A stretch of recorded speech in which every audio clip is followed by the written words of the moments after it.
Spin that shit. Yeah. Spin that shit. Spin that shit. Spin that shit. Yeah. Spin that shit.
Spin that shit.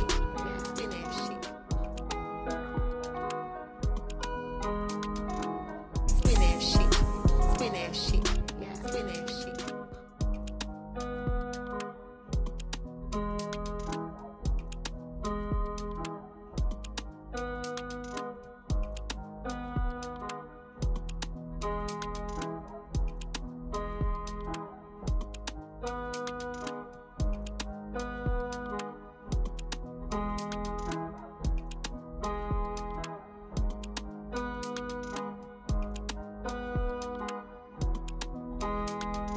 Yeah.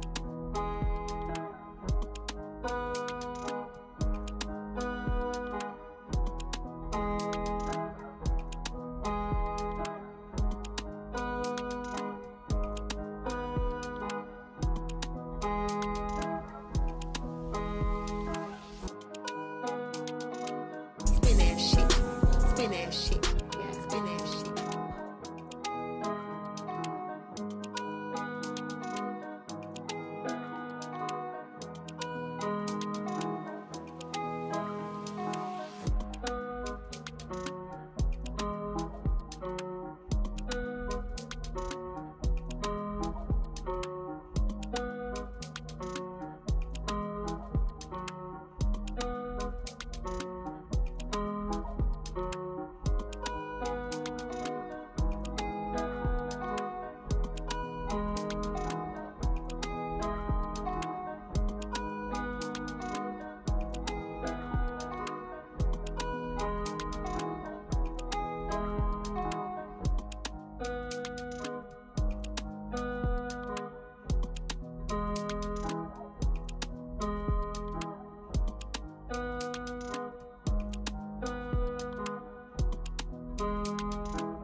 Spin that shit. Spin that shit. Yeah. Spin that shit. Mexican Hustler with the sub, appreciate it. New pod up, lock in on that. Oh.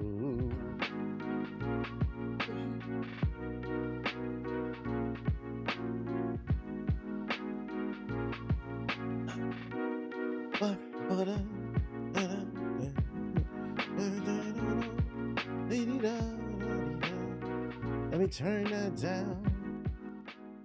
All right, cool. What's going on, beautiful people? My name is the Black Hokage, aka TBH, and to be honest, today is July 13th, 2026. Back with more of that quality bullshit. I can't believe we halfway through the month already. I swear July just started. This shit is fucking crazy. You see the guy with the smile? Real cutie patootie. And he's got a stinky booty. He's my best friend. I'm gonna love him to the end. Akira doggy, show what I did to people. And them teeth clean. And them teeth clean. Let them know. I just brush your teeth. Let them know. Brush your dog's teeth, Chuck. Yo, shout out to Darth Nova with the sub. What's good, everybody, man? Hopefully everybody's feeling good, feeling great on this Monday. As I said a second ago, new pod up. Man, get out my armpit, nigga. The fuck? That's weird. That's weird, bro. You don't care it's weird? Well, I do. Yo, shout out to Mega with the sub. Appreciate it. Careful. Shout out to everybody dropping the sub. Shout out to Darth Nova. Shout out to Mega. Who coming home from the weekend's DreamCon? Who coming from CreamCon?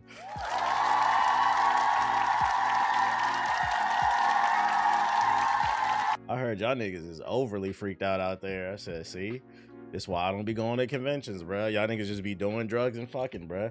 I'm too old for that shit, bro. No sex before marriage. There's a lot of sinning going on in Houston, Texas. I was just typing that joke. It's not a joke.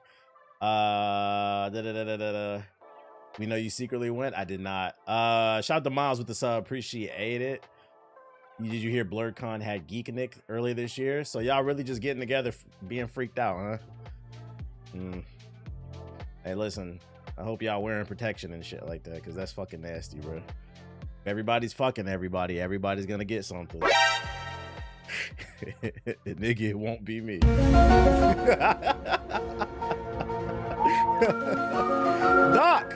I don't know how I got it. I don't know why I'm burning. I just woke up, my shit was itching. Nah, you didn't just wake up like that. That's why it's no sex before marriage, bro. Wake up and your shit just burning like pyro. Like, am I an X-Men? Do I gotta go fight fucking Bobby Drake? Like, nah, you got gonorrhea, my nigga. Yeah, the gaming freak-offs. Anyways, I'm feeling good. Just got done walking the doggy, eating a little bit of dinner. And eating dinner. The podcast is up. It took a little bit longer than normal to get it up, but it was because I ran into some editing stuff. But we figured it out. Because that's just what we do over here. I got a couple batches of articles for you, and then we're going to get back on this Batman. At this point, this is an Avatar waiting room. When that shit come out again? Avatar, the fighting game.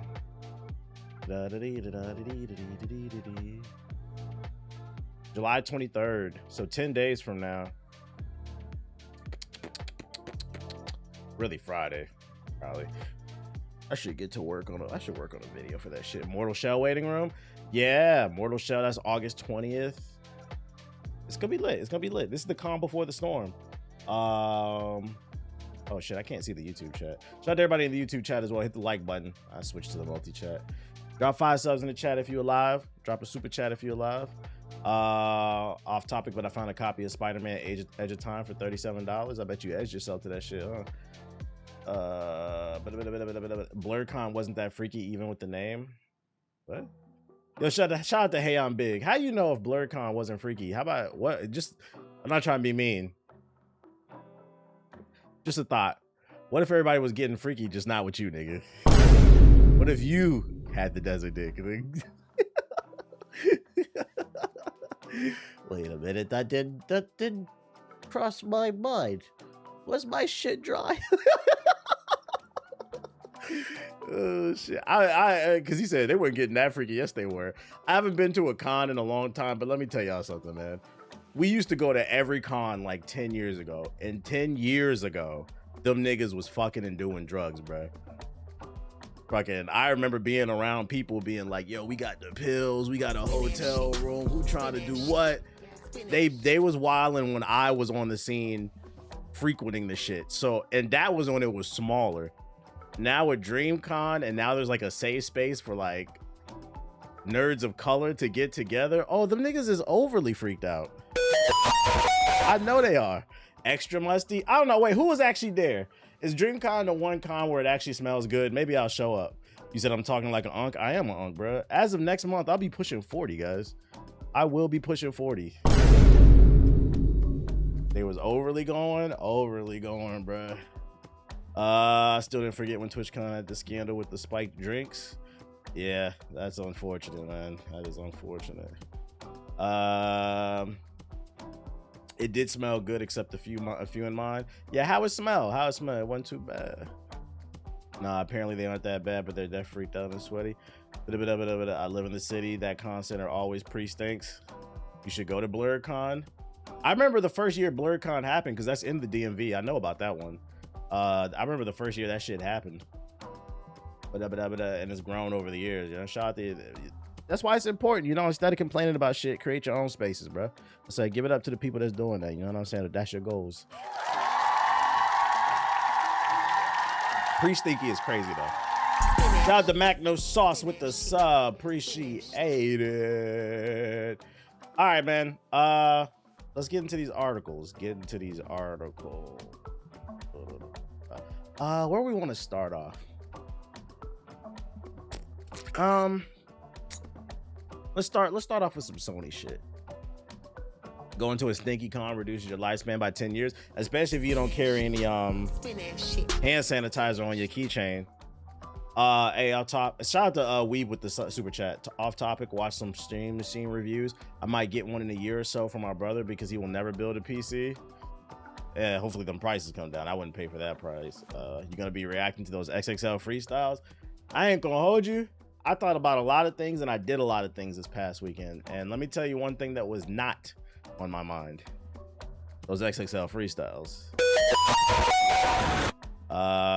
So I don't know. Maybe I will, maybe I won't. I didn't really consider that today. That wasn't really on my mind. But when you presented the idea, first reaction of visceral no, nigga.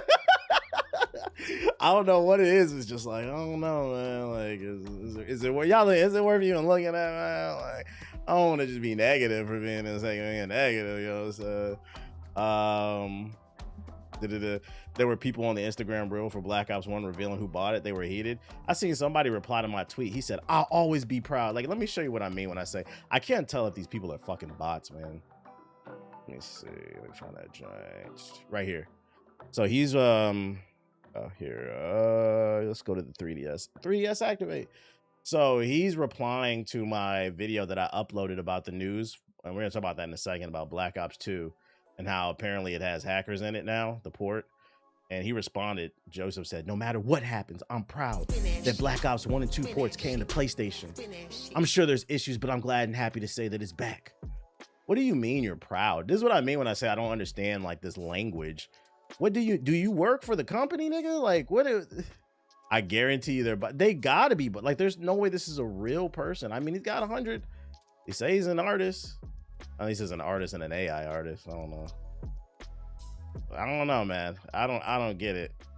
I'm fucking proud. Proud of what? Like, you worked on the fucking game or some shit, bro. I don't get it. They can't handle any valid criticism. Yeah, AI artist. Shout out to the AI artist, bro. That shit's fucking funny. Very low IQ. Anyways, let me pull up this first batch right here I got for you. Let's talk that Sony news since we're on the topic of Sony, man. We got some PlayStation 6 news.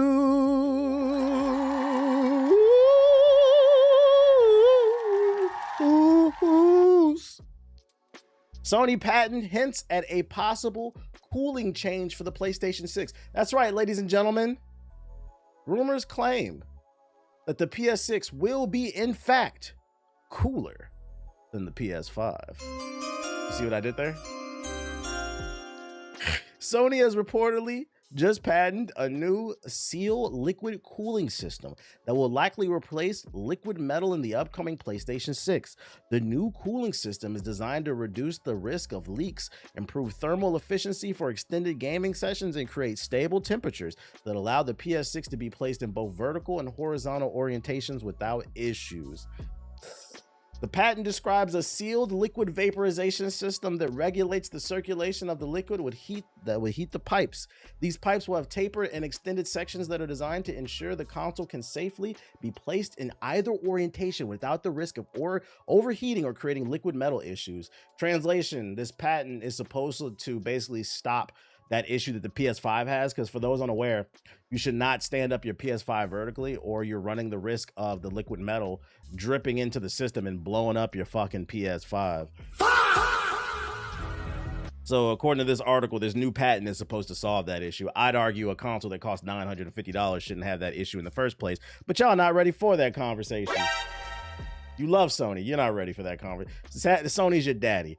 But it's good to hear that at least they're trying to keep this in consideration and they're at least trying to work on it. And it's going to cost you $1,000 probably. Early PS5 models had issues when placed in the vertical position for the long periods of time, resulting in uneven buildup of liquid metal and less contact between the heatsink and the chip. And Sony implemented hardware revisions in the PS5 Pro and the PlayStation Slim, but the new sealed liquid system should solve this problem once and for all. As reported by Spazio Games, the patent details the new cooling system structure, which utilizes heat pipes to create a uniform distribution of the liquid and effective cooling regardless of what orientation you choose to place the console in. Translation: with this new liquid cooling system for the PlayStation 6, Sony thought that gamers will consider placing it vertical or horizontal. It blows my mind that they produced a $500 console and they didn't think once that people wanted to stand it up. Mind you, the thing originally came with a stand. Them niggas, when people's PS5 started blowing up, them niggas Sony said, Spin that shit. yo, shout out to Romy with the $10 super chat. PS5 repaired cause of this 2 weeks ago. See? Face emoji. Literally just got his PS5 repaired 2 weeks ago, cousin. Shout out to Romy with the super chat. We appreciate you testifying. See? His shit blew up because of this exact issue. But I think it's funny that a $500 console, they didn't stop to, and that came with a stand, they didn't stop to think that people would actually vertically stand on that shit, bro. Vertically stand it.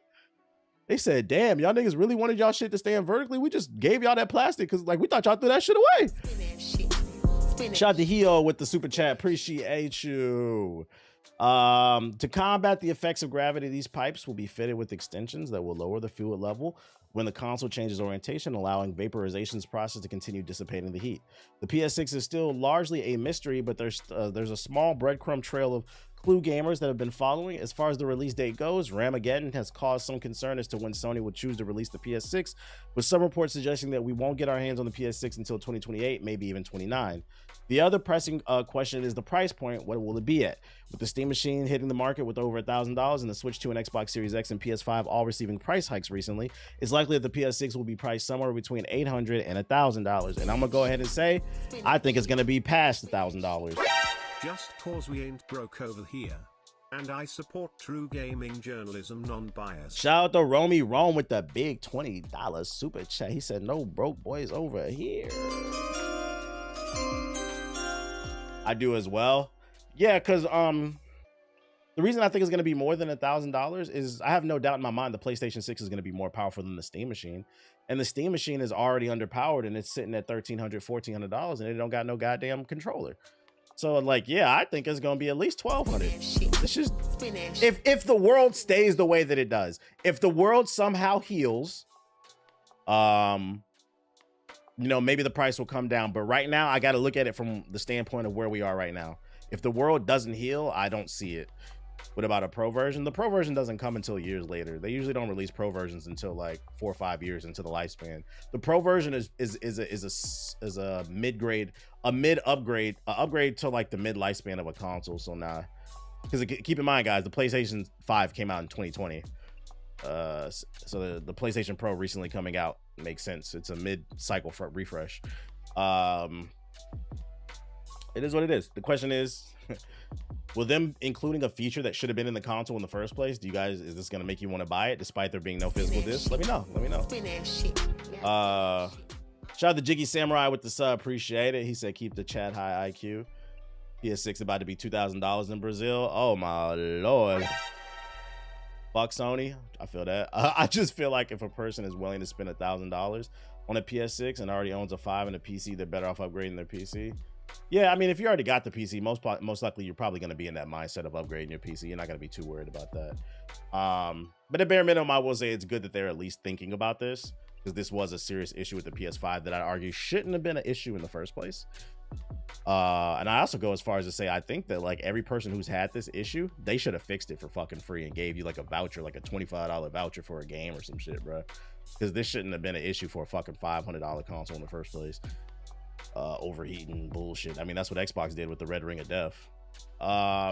But yeah, that's your positive Sony news. I don't know if this is enough to stop the people who are, I mean, the people who are going to get it are going to get it, but the people who are boycotting, I don't know if this news is enough, this rumor is enough to get people back on the PlayStation 6 side. But I did give you some positive news. I want to start off with something positive.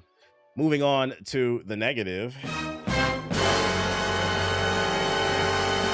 Former Sony veteran on digital versus disc gaming and PlayStation stars failure.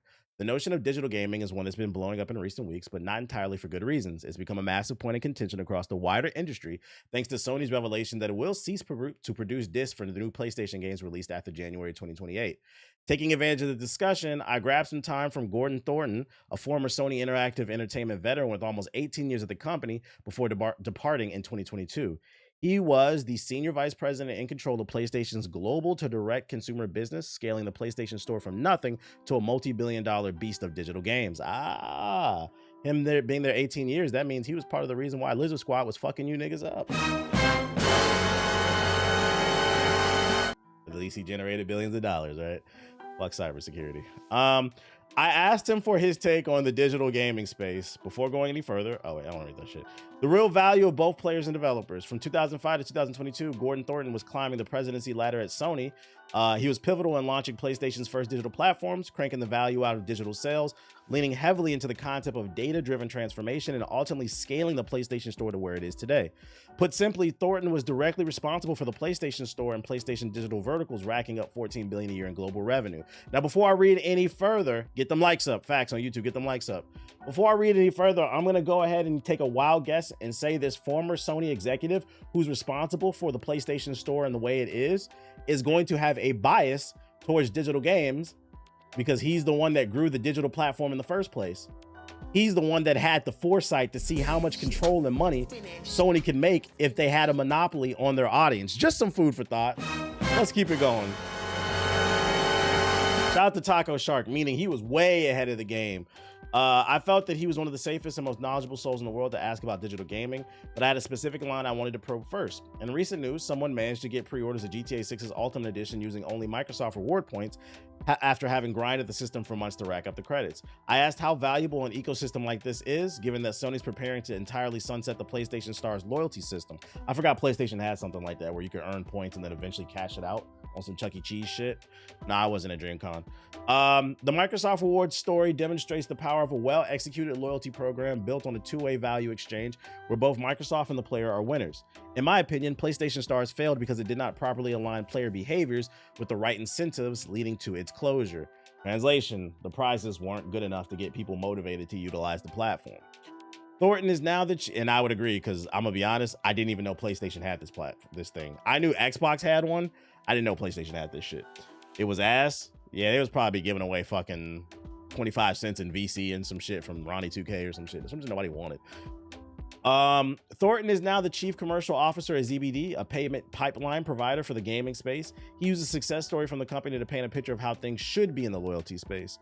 I think the real value for both players and developers comes from aligning players' rewards directly with in-game mechanics and objectives. Did I read that correctly? I think the real value for...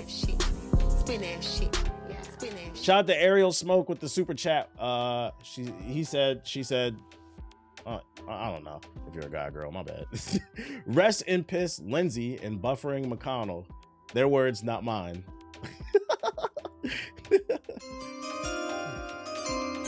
Hey, listen, that nigga Lindsay dead as hell. I think Mitch McConnell dead as hell too. They trying to act like he not. They say death comes in threes. Who gonna be the third? Who gonna be the third? I'm a guy. My bad. It's hard to tell from the name Ariel. I mean, Little Mermaid and shit. You never want to assume online. Anyways, what was I say? I think the real value of both players and developers comes from aligning player rewards directly with in-game mechanics and objectives. Is this nigga advocating for pay to win mechanics? Am I reading that correctly? When developers successfully connect those elements, it significantly boosts a title's lifetime value and average revenue per user. For example, when ZBD helped Tap Nation implement this strategy, the game experienced a 42% increase in retention over 2 weeks and a 44.4% bump in average revenue per daily active user. The inherent issue comes from a replication trend, Thornton says. The problem is that most loyalty systems simply copy a formula employed by others across the industry, and there's no evolution at play. Microsoft does it at will, as Thornton equipped, but this is still not transformative. Shout out to Gaming is Dead with the super chat. I found the main hub on Plague's Innocent, not using Hugo as fresh air. True. You know, you like what you like.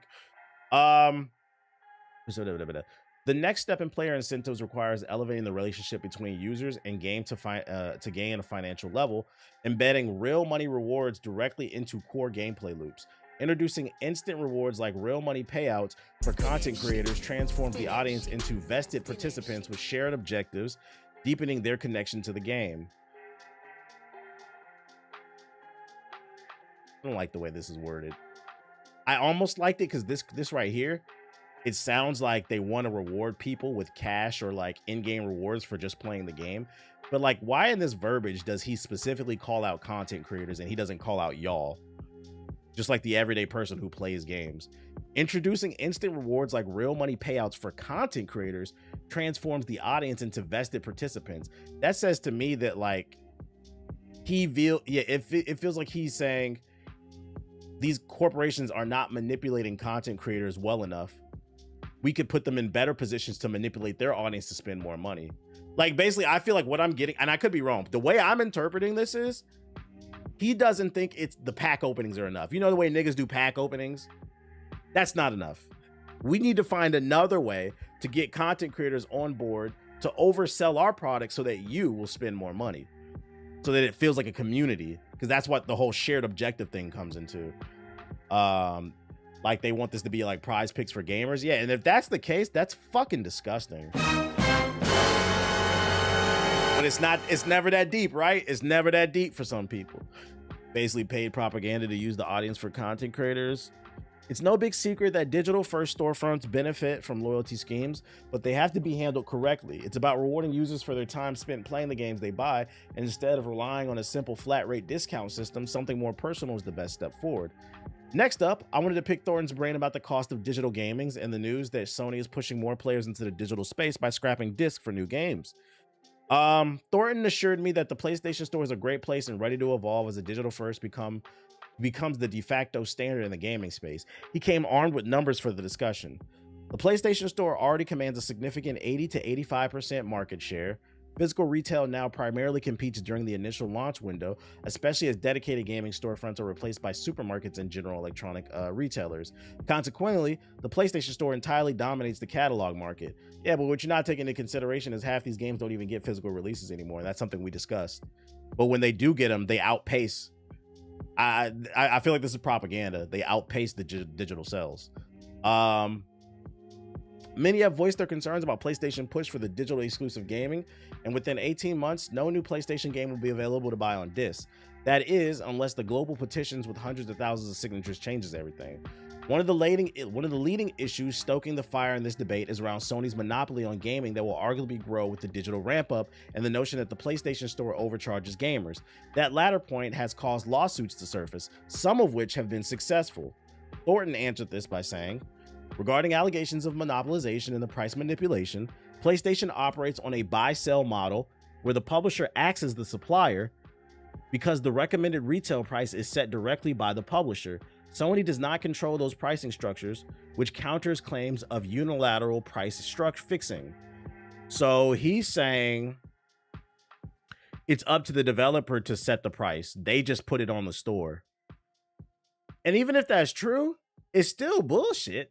Because you guys are the only store on the fucking market. Like, we're supposed to take your word for that? He said cap. I call cap on that shit. I gotta call cap on that. I don't know. It is a monopoly. It's the only store that they can go through.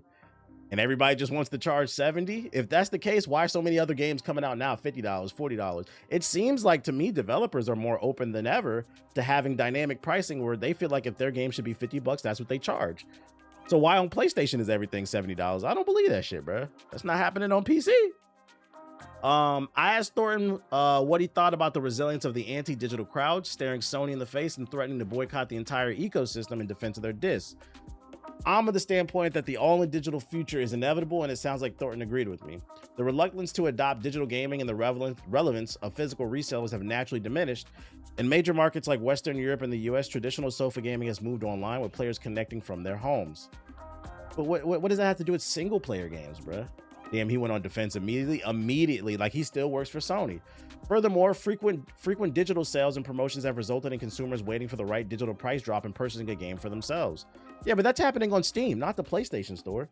PlayStation and Xbox get sales, but y'all niggas don't get sales like the PC. Y'all get y'all little 10% off. Niggas get excited for 20%. Y'all don't get sales like that. All this makes digital appealing to players more so than general appeal physical provides like disc sharing. We wrapped up with a brief chat about the cost of digital versus physical gaming because, again, shout out to Flex a lot with the sub. He said, TBH, why you always talk about that capitalism shit? All this makes digital appealing to play. We wrapped up this brief chat about the cost of digital versus physical gaming because, again, that has spread like wildfire in the last few weeks. Many feel that digital gaming must be cheaper as there's no distribution or manufacturing cost to consider, but that rarely seems to be the case. What do you mean rarely seems to be the case? That is a undeniable fact. If you release your game digitally, you do not need a disc. You do not need to write anything on the disc. You don't need a box. You don't need box art. And you damn for sure don't need a manual because we haven't had manuals in 15 years. So like, what the fuck does that even mean? Also, you also don't need logistics. You don't need trucks to move these games across the country, across the water. You don't need boats. Like, what the fuck is he talking about? Publishers have never desired to run channel-centric pricing. In the US, pricing is harmonized, and this helps set the global pricing via foreign exchange and market pricing. The gaming industry is not incentivized to work on a cost-plus model where the game's price is based on its production costs. Then why is GTA 6 $100? Yeah, they just saying shit. Harmonized, just saying shit, using words. Because that's literally what they did with GTA 6. This is one of the most expensive games ever. Now, nobody from GTA 6, like nobody from Take-Two Interactive said, hey, our game costs billions of dollars, so that means we have to charge $100. To be fair, they did not directly say that, but they definitely imply it. They know what they're doing. It's fucking manipulation. They constantly drill in your head, this game is one of the most expensive games ever made, so we're gonna need your help, guys. We're gonna really need your money. When I keep trying to remind people that, yeah, they're gaslighting. That is their choice. If you know you can't afford it, why the fuck did you spend that much money? It would prefer to maximize revenue however possible, such as embedding sustainable value loops directly within a game to strengthen its user lifetime value and average revenue per user. Sustainable value loops, aka shark cards. Oh, brother. This extra revenue can be used to help cover the increasing cost of game development, instead allowing the price of a game to remain fixed regardless of whether it's physical or digital. Game development is becoming more expensive because you guys all want to make live service games. If you make a live service game, that means you have to maintain the servers and constantly drop content. If y'all stop making live service games, that'll cut half your fucking costs right there. But you don't want to because you love them shark cards. I gotta call bullshit. This is all corporate speak, bruh. And you know the unfortunate thing is like the way that I read this and the way that I like interpreted this. Yeah, this is a propaganda piece. I feel like there are people that are gonna read it and be like, "Oh, that makes sense. That's right, Sony. They okay. Now that I think about it, yeah, they had to harmonize the market." My nigga, what is that? What the fuck? You're just saying shit. You gotta harmonize the market? What the fuck are we talking about, dog? This is bullshit. This is propaganda, man. Yeah, Sony would never betray me. They just had to harmonize the market to bring down the data-driven bullshit. Yeah, a bunch of buzzwords, man. It's becoming super corporate. This nigga look greedy. We had to, oh, the market. All right, buddy.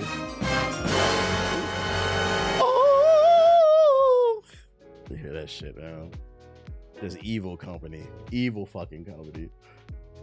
I'm gonna use that one from now on. Somebody harmonize the chat. These people probably have to wear helmets when they step out the house. So it seems that in other news, so I gave you some positive PlayStation news. I just gave you some negative. Now I'm gonna give you some more positive PlayStation news. The thing about this PlayStation news is, though, it's positive for you and me and people who are not corporate cocksuckers. For the corporation and the corporate cocksuckers, you might not like this news, but I'm gonna go ahead and let this one rock. This came across my For You page. So it seems that PS5 emulation is gonna actually happen, because currently there are 4 PS5 emulators in development and they're making extremely fast progress. A PS5 emulator called Sharp EMU has booted Demon's Souls onto, like, you know, the boot screen. Now, while this is just the boot screen of the game, it's crazy because this is something that we thought that wouldn't happen for like years. And they've also tested other games such as Poppy Playtime Chapter 1, Silent Hill, and a game called Dreaming Sarah. I don't know what this is, but it is a PS5 game, and it is actually being played in the emulator. On top of this, there's this other emulator called, maybe Kite PS5 emulator. The developer of this emulator has gotten GTA 5 to boot up on the emulator. But as I said, it's not like in-game, it's just like the boot screen, which is better than nothing. I mean, PS5 emulation is gonna be here pretty soon. This is insane progress.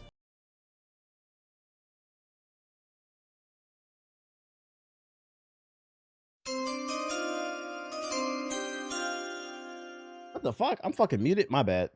My bad. I was saying PS5 emulation is officially in beta.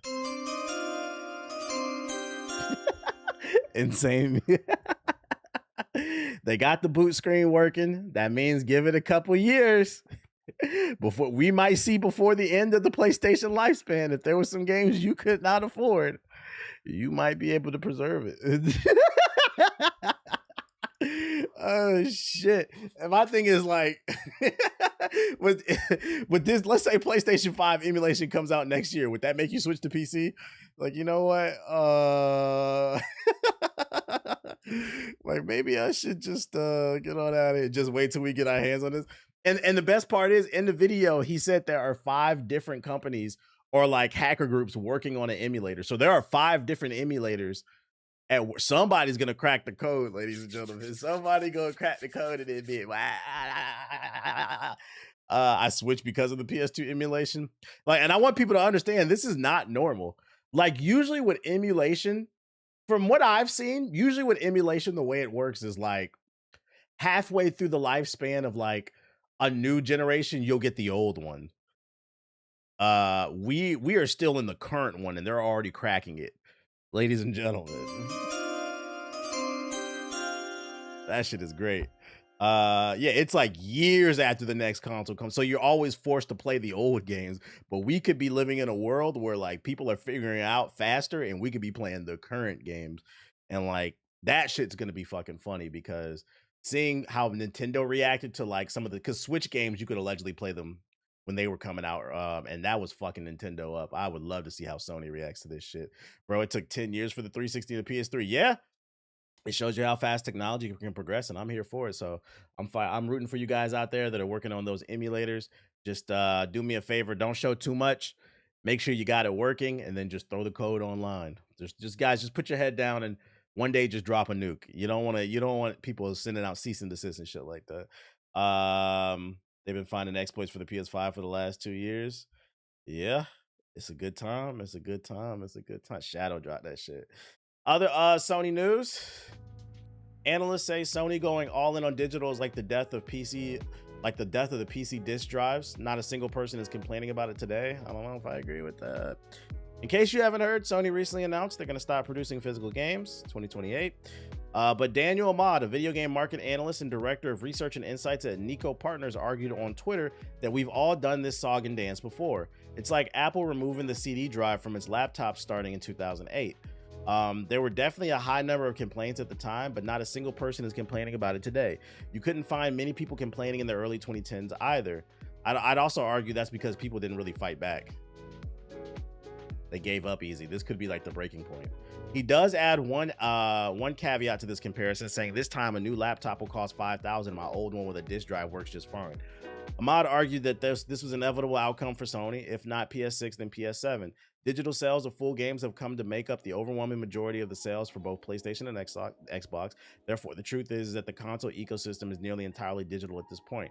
He also points out that this isn't just market-driven change, but a platform led by push by Sony to squeeze out more money per user. So at least he acknowledges this has nothing to do about pushing technology. It's just about money. Something the company leadership has said is a major priority moving forward. Sony makes more on a digital game sale on the console's bespoke marketplace than actual disc. This analyst has to be a Sony operative. They all are, bruh. They all want jobs at fucking Sony, bruh. Like, what do y'all gain from taking? That's my thing, right? If you know you're an analyst and you know your word is powerful enough to be picked up by mainstream media, why do you publish arguments in favor of the corporation? Is your job not to shut the fuck up and analyze the data? You just supposed to be analyzing the data. We don't want to hear your opinion on this shit, bro. Just publish the data and let us come to our own conclusion, bro. Because it sounded to me like you working with the corporation, bro. Yeah, they want kickbacks. They want fucking do your fucking job and be quiet. Yeah, why not use your voice to speak? Because my thing is, like, regardless of what the data says, do you think this is good for the consumer is the only point. I understand even though we've already debunked that data is skewed, but let's act like it is accurate. Do you think this is good for the consumer? Constantly taking everything from us, man. You will pay more and get less. Why does anybody want to pay $70 for something they don't fucking own, bro? Working with the ops, they working with the ops, man.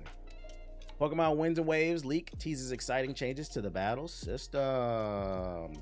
Established Pokemon leakers are stoking the fires right now with the claims that battles in Wind and Waves won't unfold the way fans expect. The games, they claim, are still turn-based, but with a dynamic twist. Rather than being locked into a one-on-one doubles fight, leakers suggest that I feel like I should play some Pokemon battle. Hold on. Let me see. Niggas don't care about integrity. Pokemon. What the fuck? Battle music. Let's go. Dun, dun, dun, dun, dun, dun, dun, dun, dun, dun. Let's go. Big Pokemon update. Okay. They said that it will still be turn-based, but with a dynamic twist. Rather than being locked into a one-on-one or doubles fight, the leaker suggests that the opposing team can change as you play. The leaker writes, instead, any amount of opposing Pokemon can join and exit the battle at any time, like Pokemon Z. Pokemon Z allows players to roam and fight enemies in the other world rather than taking turns. Players of the Actions RPG can move, attack, and defend in real time, much like Pokemon Go. Monsters can also be caught without being pulled into turn-based combat. The gameplay experiment made Pokemon feel like a breath of fresh air. The prospect of going to straightforward turn-based then will be disappointing to some fans. If Central's correct, this Wind and Waves might be a middle ground between the two battle systems. Skirmishes will alternate between combatants, but the threat can theoretically change at any time. Imagine being in a battle that's coming down to the wire. Monsters are almost dead. You're one turn away from ending the nightmare, and then a roaming Pokemon joins the fray! Or perhaps you're in a nail-biting fight with someone when suddenly your rival jumps into the battle as well! A couple of months before the recent discussion, this leaker described the new battle system as mostly based on Legends Arceus, with free roaming and multiple targets, but also now has an area of effect attacks similar to Pokemon. In that post, the Pokemon leader reminds fans that plans can change throughout the course of development. To wit, early Pokemon leaks teased a game with MMO social features and a third-person action battles. The end product did not incorporate any of that because Nintendo's fucking lazy. And I'm not reading the rest of that, because we got the gist of it. So to all my Pokemon guys and girls out there, all my trainers that are trying to catch them all, spending $300 at fucking GameStop, because they're ripping people off. Perfect segue. I don't know if you guys seen this. By the way, I don't even need to read this article. This is a fucking fact. This past weekend, I was in the mall, and I said, you know what? This is gonna turn into a rant. I was in the mall. I said, you know what? We walking past the GameStop. I said, let me see what's going on at GameStop. Walked in, that shit stink. PU. Walk in there, trinkets everywhere, keychains, fucking toys. Little collectibles, Beyblades and shit. So what the fuck does Beyblades have to do with, and I like Beyblades, but what the fuck does that have to do with the gaming store? They had a whole wall of Xbox One games. I couldn't believe this shit. I said, nigga, if you don't get this shit out my face. So I tread my way to the back of the store, right? The back, they had cards everywhere. They had Yu-Gi-Oh! They had Magic. And of course, they had Pokemon. But the thing is, the Pokemon cards were in a separate case from everything else. Because right now, Pokemon's like the hottest thing. Magic is probably number 2. And in that glass case, it was behind the main one. They had shit in there for like $300, $400. I put it in the group chat. I said, chat, is this, because I considered it. I know Pokemon cards worth a lot of money. I put it in the group chat. I said, is this worth picking up? Siggy and Steve both said this shit is scalper prices. So when I seen this fucking article that they're marking up shit 300%, I wasn't shocked because I seen it firsthand. I didn't know. I haven't looked at Pokemon card prices since the early 2000s when I was a kid. I did not know. I knew specific cards cost a lot of money, but you niggas is paying a bunch of money for booster packs too? Hoping you get a shiny first edition? Nasty work. This is why everybody hates you. Another reason I hope your company fucking collapse. And it stinks. But back to Pokemon fucking waves and wind. Y'all think any Pokemon gonna actually have any waves in this shit? They gonna have a durag, a Pikachu with a durag? What y'all think? Let me know. Jokes aside, y'all like the new features? I like some bit. The fuck they got? That's real. What the fuck it got to do with gaming, bro? I don't understand. Every time I go in GameStop, I regret it. Don't worry, y'all. I didn't buy nothing. Them niggas didn't get none of my money. I didn't buy nothing. Too rich for my blood, man. I was like, ah, man, I would love to get in collecting, but y'all priced me out. Y'all priced me out. I just can't justify paying $300 for like 5 booster packs and hope I get one card that hits that's worth $40. Like, that sounds like niggas is hustling backwards. Ain't that crazy? You paying $200-300 for a box of cards. You get 6 booster packs in that bitch, and then you get one card that's worth $50. Nigga, you're hustling backwards. You're just like them niggas that go to fucking Evo and Combo Breaker that play Tekken, you broke bitches. You paid $500 for your flight, another $1,000 for the hotel to stay 3 days or whatever. Didn't make no money. You didn't even make it out of fucking pools. You made no money. You're broke. Back at your mama house eating tuna. Not even the high quality kind where they test it for mercury. You eating the fucking cheap shit. That's $1 a fucking can. Wondering why you can't breathe, bitch ass nigga. Anyway. What was I about to say? Tenocon. Mind you, I got my 5080 for $2,770 like 3 months ago. I paid $70 for a game since I be trying to tell people you pay more up front for the PC, but you save in the long run. 0-2 in pools is crazy. 0-2. And you know the crazy part is most people who go to fighting tournaments, they drown in the pools and they drown in games don't nobody care about. Like, imagine drowning in a pool don't nobody even watch. You literally died. If you drown in a pool that people are watching, like an example being like Street Fighter, right? Everybody watches Street Fighter or like Tekken. These are popular games. If you drown and somebody can come save you, like come pick your head up, bro. It's okay. But imagine drowning in a pool like fucking Mortal Kombat or Melty Blood or one of these weird ass anime fighters, bro. There's no lifeguard over there. You just gonna drown. You gotta go to bed. You just gotta eat that L by yourself. That shit is crazy, man. But anyway, it's just some food for thought. Shout out to all the niggas with the Smash Bros haircut. TennoCon 2026, everything that was announced. Warframe, new characters announced. Tau, Iceblade, and Narn are new types of Warframes. Don't care. I just want to see if there are any new games. I don't care about the Warframes. Did they show more of that Soulframe? Yeah, that's what I want to see. Soulframe, new Fables, a new Dark Pack, and the mounts are on the way. Digital Extreme Soulframe is growing a high fantasy universe. They're still in alpha stage. And the developers have been gradually defining a more engaging and soulful companion to Warframe. At TennoCon, we got to see the latest updates coming to Soulframe, which focuses on the envoys encountering their darkest challenges yet with the arrival of a new threat and a new opportunity to engage with the growing corruption to adopt the first dark powers known as Vespers. Has anybody played this alpha? Just solo in the pool. Firstly, one of the early reveals is that more players will be able to get access to it. The currently early access to the action RPG. Players who sign up for access to Soulframe preludes on the official site before July 12th will earn access. Too late because it's the 13th, in which I'm streaming this. I'm in the alpha. I'm still learning. I played it. What do y'all think of it? Is there any gameplay of this? Yeah, let me see this shit.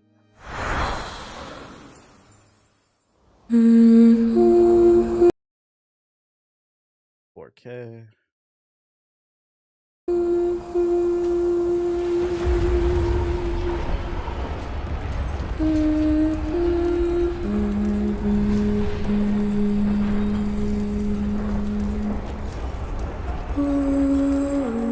Still turning this to the World Cup? I am. A splinter in the heart sings in the dream. You sound like you ready to give a comedian a run for their money if they tried to front you for the solid delivery.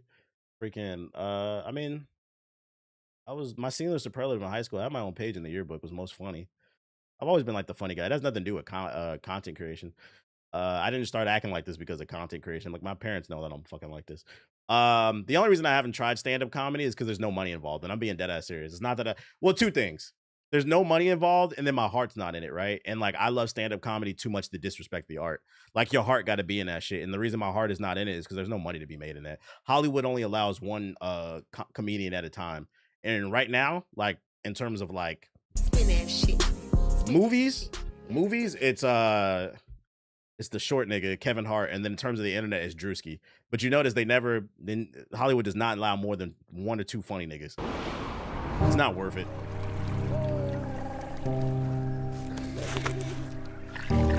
Them niggas in the club be going broke telling them jokes. I have no interest in that. These animations are kind of janky. Faces bring doom.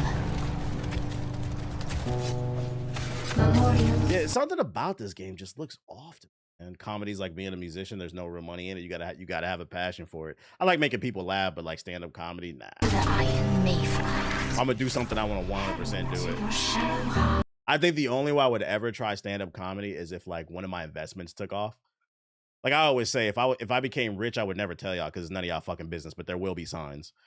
It's gonna be me riding around like on a fucking Gundam in the background and shit. Like, like TV, what the fuck? This nigga pulled up to the stream in a Gundam. Well, y'all niggas ain't never seen this shit before. There will be signs if there becomes a point where like my investment portfolio takes off and I'm allowed to take an extended time off and I can just go do passion shit, then maybe I would. But like right now, nah, nigga got bills.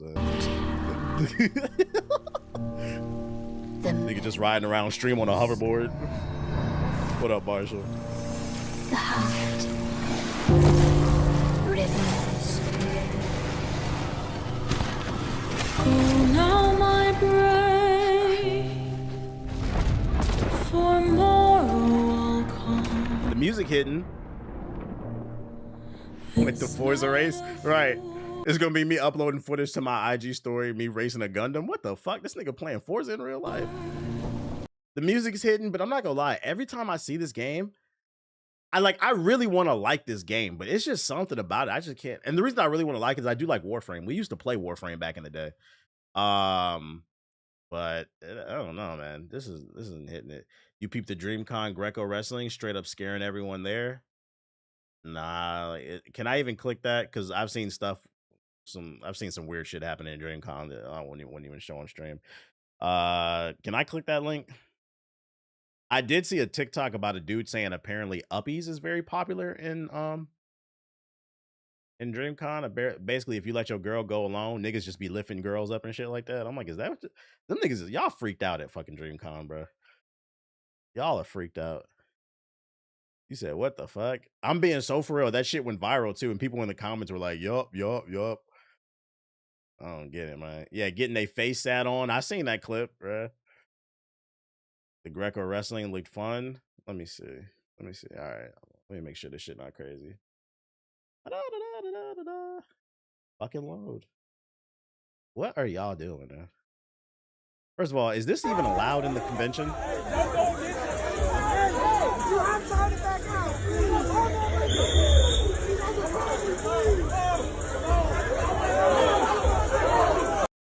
I'm confused. All right. As a former wrestler, right? You said this is a Greco-Roman wrestling tournament. Why did this nigga shoot for his legs? The first thing he did was shoot for his leg. This is not a Greco tournament. Because Greco is straight upper body.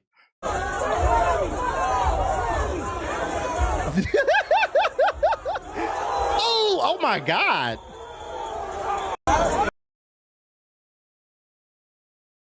Listen, man.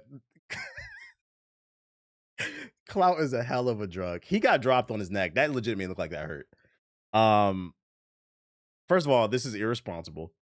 If they wanted to do this, they should have got like some mats or something to like cushion the blow, and then like you stay on the mat. But they did this on the fucking hard concrete.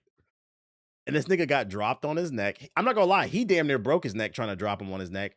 But the worst part is you got dropped on your neck in front of the hose.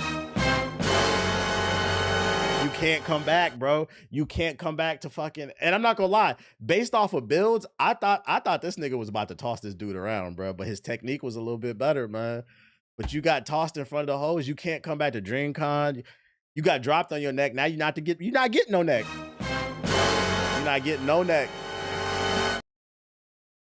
Y'all want to be, let me tell y'all something, man. As somebody who's a full content creator, some of y'all niggas want to be content creators way too bad. And I mean that in the most disrespectful way. Y'all want to be content creators way too bad. One of the reasons why I'm a full-time content creator, I cannot stress this enough. I never fucking wanted to be one. It is a blessing. I cannot stress it enough. I thank God every day that I don't got to deal with the shit that I used to do when I used to work in regular 9 to 5. But I did not want to do this. And thankfully, that's part of what drives me. What drives me is I just like helping people and making people laugh and shit like that and making dope shit.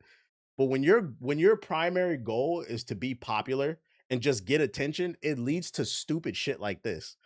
This is why you don't ever see me in no crazy type of situations. Like, nigga, no, I don't. Every day I get on the internet and say, I thank God you don't ever put me in these situations where, like, I thank God that you didn't instill in me the desire to just be popular for every fucking thing, bro. Because it leads you to stupid shit. Because I guarantee you, both of these dudes, the reason they did this shit is they're like, oh man, because you know that this joint is full of bad bitches dressed up in fucking cosplay.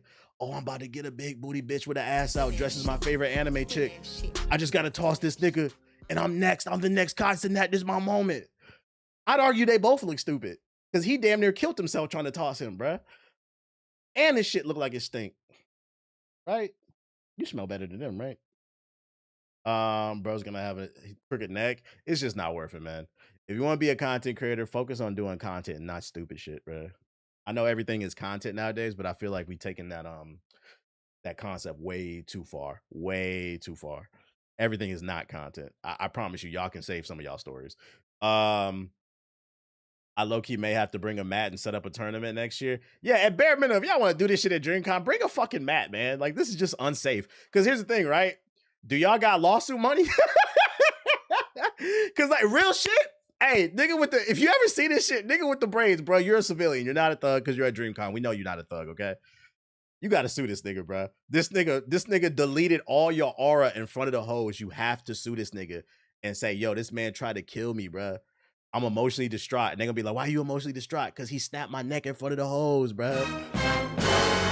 You gotta sue him. It's only what's right. You all, because to be fair, you can't come back to DreamCon after getting your neck snapped in front of all the hoes. So you might as well get some money out of it, bro. Show up into the courtroom with a neck brace, with a leg brace, with your leg up in a fucking wheelchair, looking like that character from SpongeBob. Y'all know what I'm talking about? What's that nigga name from?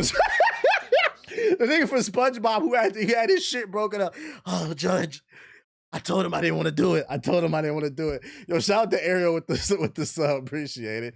It takes years to recover from that. It takes years. Yeah, neck injury is not something you want to play with. That's what you got to do, man. That's what you got to fucking do. Paper, Skin, and Glass Bones. Is that what his name was? Let me see. Paper, Skin, Glass Bones, SpongeBob. It comes up. Why don't you let me finish? There we go. Yeah, this dude right here. You're gonna show up to DreamCon. I mean, in the courtroom like this, man. Like, your honor. I told him I didn't want to do it. I told him Mark is right there.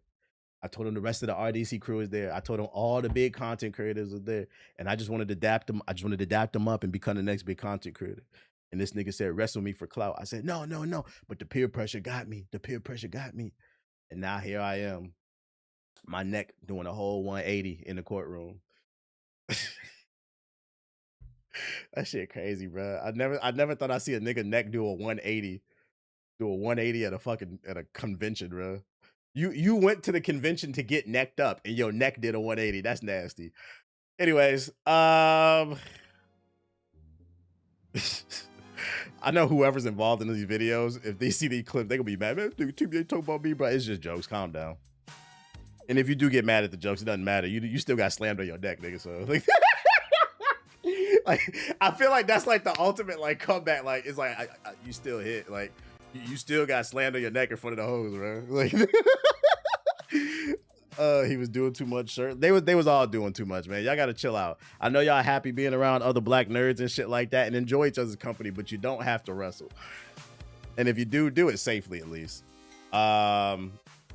Anyways, other news.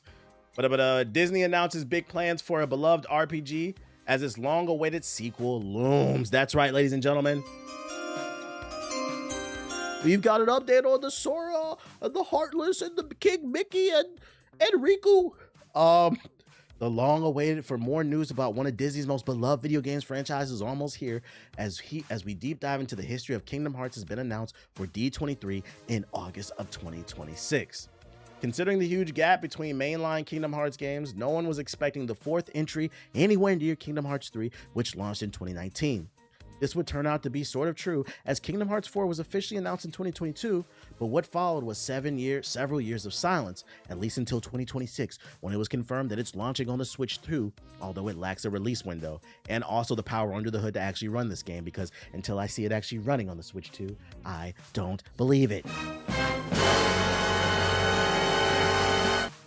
It seems that fans might finally get their release date for Kingdom Hearts 4, as Disney has officially announced that D23 will hold a dedicated Kingdom Hearts deep dive panel to celebrate the series' 25th anniversary. The Kingdom Hearts panel is set to occur on the Backlot stage on August 15th, 2026. That's right, ladies and gentlemen. We're celebrating 25 years of Kingdom Hearts, 25 years of confusing stories. While a deep dive into the history of Kingdom Hearts might be fun for newcomers, the main reason fans are tuning in is to find out when Kingdom Hearts 4 is releasing. Even a 2027 release date window would make everyone excited, considering the utter lack of information about the game so far. The most likely release window for Kingdom Hearts 4 is the second half of 2027, possibly the holiday season. This is because Square Enix, the game's developer, already has two high-profile releases at the start of 2027. Final Fantasy XIV's Evercold expansion in January, and Final Fantasy VII's Revelation in the spring. 2027 is a stacked year for the company, so it makes sense to space the releases. There's also a chance that other Kingdom Hearts projects could be revealed. What? A Kingdom Hearts Dream Drop 3/4 and a second part 2? It's known, or maybe Kingdom Hearts Pi Square?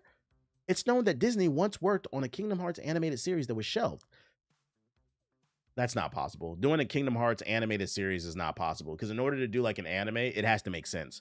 One of the reasons why Kingdom Hearts gets away is because you guys enjoy the gameplay. But if you're forced to sit down and just watch the show, nigga.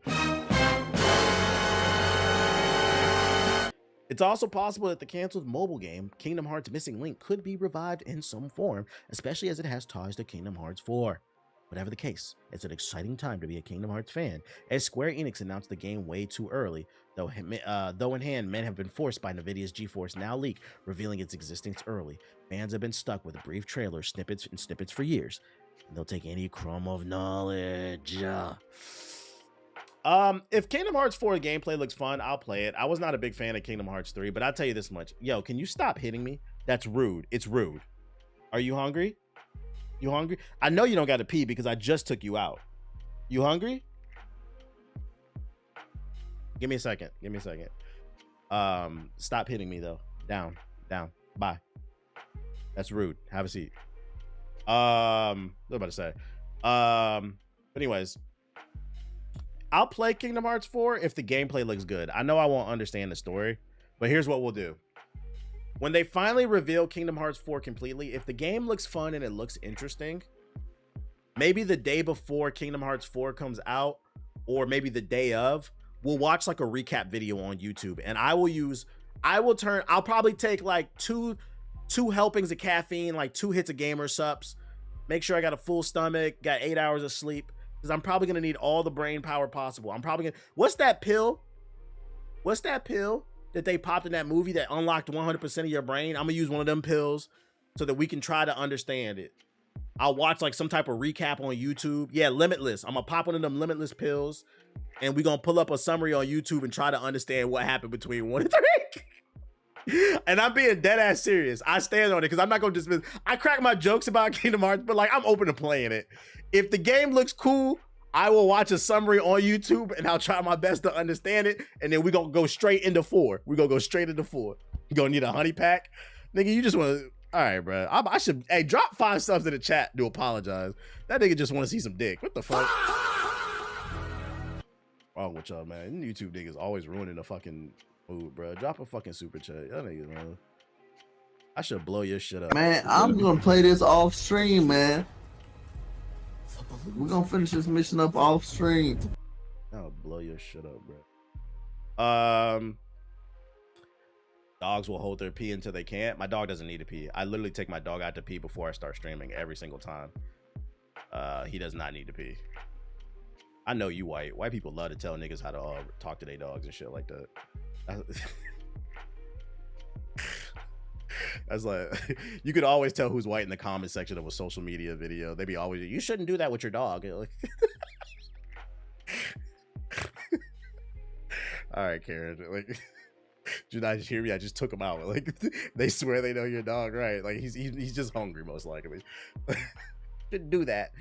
A little cute schnauzer. Yeah, my fur baby. I put mine in a stroller. White people created the world police. I love YouTube chat, but y'all be slow sometimes. They be slow sometimes. We went through all the articles. Let me see. Is there any trailers I should be aware of? Because if not, I'm gonna go feed him real quick. Let me switch my account. I'm just saying, I think through the body language that he needs this, he needs that. You give him a bald. Any trailers I should be aware of? Hands-on Beast of Reincarnation could be really something special. Oh shit, we got a hands-on with Beast of Reincarnation. Oh, that shit 10 minutes long. Bet. All right. We gonna check that out, and then a bunch of other shit. Is this some Reddit shit? Let me see. What is this? Mexican lawmakers to file an antitrust complaint against PlayStation and Sony over the PlayStation Store following the potential end of physical games. That's what we like to hear. Is this clickbait or actual Kingdom Hearts news? I just covered it. You're on YouTube. Dial it back like 5 minutes. I just covered it. PlayStation may be on the verge of changing the gaming industry forever.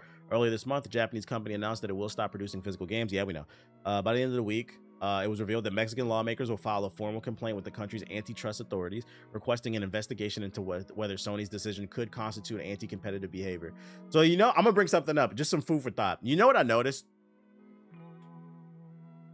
A lot of times when these corporations do something that the consumer doesn't like, usually Europeans, I'm gonna give y'all, I crack jokes on Europeans, but Europeans are usually the first to file some type of class action lawsuit. And now we're seeing it coming out of Latin America. We never really see it coming out of North America. And I can't help but feel like, well, what's the difference between these other continents and countries in comparison to what's going on in America? And the difference, at least what I can find with Europe and Latin America, is they don't worship corporations. Their culture is different. Here in America, we have not just a corporate problem, but a consumer problem. One of the reasons why I believe a lot of people won't fight the corporations is because we have been mentally trained to be pro-consumer. You've been conditioned to think to want, not value your dollar. So you burn it just as quickly as you get it. And it's becoming very problematic because everything's getting more expensive. But yeah, these countries, these continents, what I notice is they don't worship corporations like that as much as in comparison to America. So then people are, it's hard to fight the good fight, because if you're watching this stream, you're probably trying to fight the good fight.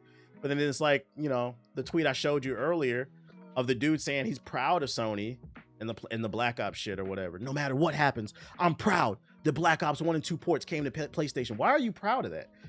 You're not a dev. What the fuck does that have to do with anything? You're proud that you paid for a 15-year-old video game that has less features, and they made you pay for the DLC with no crossplay, no visual upgrades, no performance boost. You're proud to be a fucking sucker? Was that Katie? It was. I don't know what the fuck that was in the time. What the fuck is this nigga doing? Katie in his new ad for Nike. This nigga is not my goat, bro. Chat, what's going on with this guy, man? You gotta say pause, nigga. But anyways, back to what's going on in Mexico. According to the official statement, federal representatives Iris Reyes and Senator Luis Donald Feliso will file a complaint before Mexico's National Antitrust Commission, asking the agency to investigate Sony Interactive Entertainment, the company behind PlayStation, for alleged anti-competitive practices related to the video game sales. Reyes, who earned the nickname the Gamer Representative after becoming one of the most vocal opponents to the proposed 8% tax on digital platforms introduced by President Claudia Sheinbaum's administration in 2025, argued that eliminating physical games would leave the PlayStation Store as the only place where PlayStation users can purchase new games. That's facts. If discs disappear, anyone who owns a PlayStation will no longer be able to choose where to buy their games and will be forced to purchase them exclusive through the store. The complaint asked regulators to determine whether Sony is using its market position to become the sole distributor of games on its platform, potentially harming both consumers and competing businesses.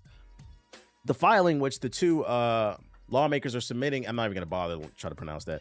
Lawmakers are submitting in their capacity as private citizens and video game consumers, also argue that eliminating physical discs would eliminate price competition by forcing consumers to purchase titles through a single marketplace. Exactly.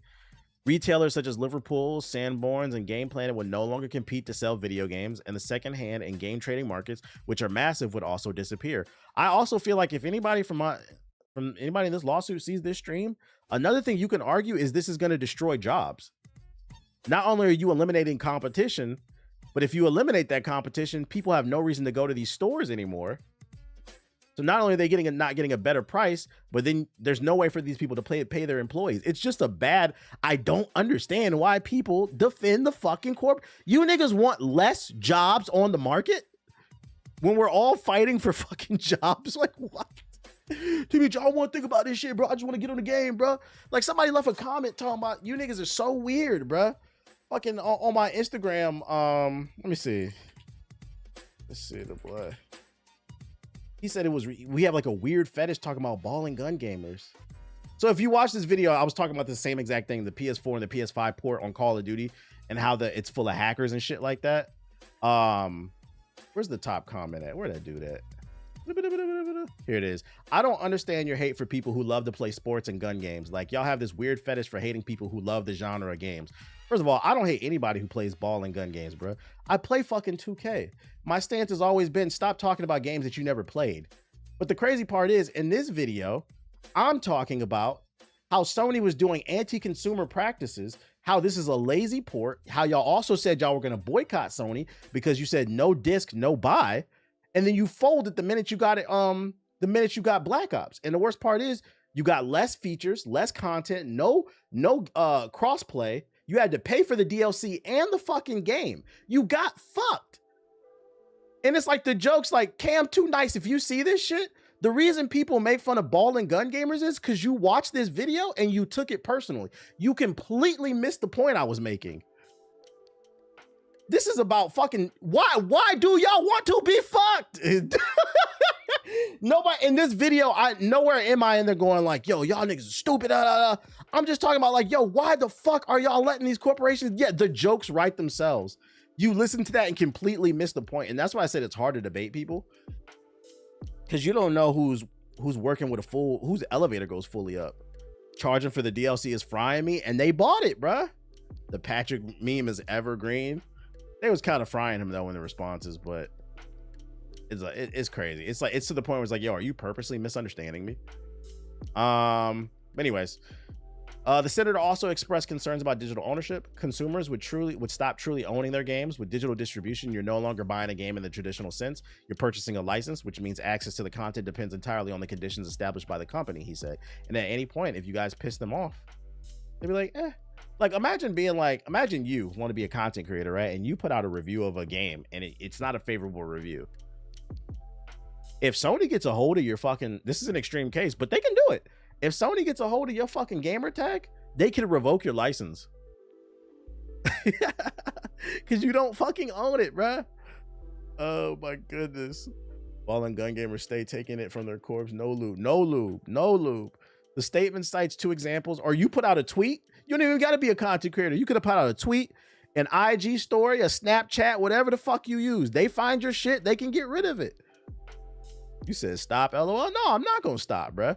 Because whatever can happen will happen. Motherfuckers be like, no, listen, for the people, these are stop. The reason we're in this position is because some of y'all don't believe it could happen. Because I guarantee you, if I would have said this 10 years ago, that we would be in this position, and a lot of you would be like, stop, this would never happen. The corporation wouldn't do that to me. Yes, they would. The corporation's goal is to extract as much resources out of you without giving you as much possible in exchange. Do less and get more. Sony watching your Snapchat. Yeah, man, I'll give you that. I was just giving an example. Nobody's watching Snapchat except for little kids. I'll give you that.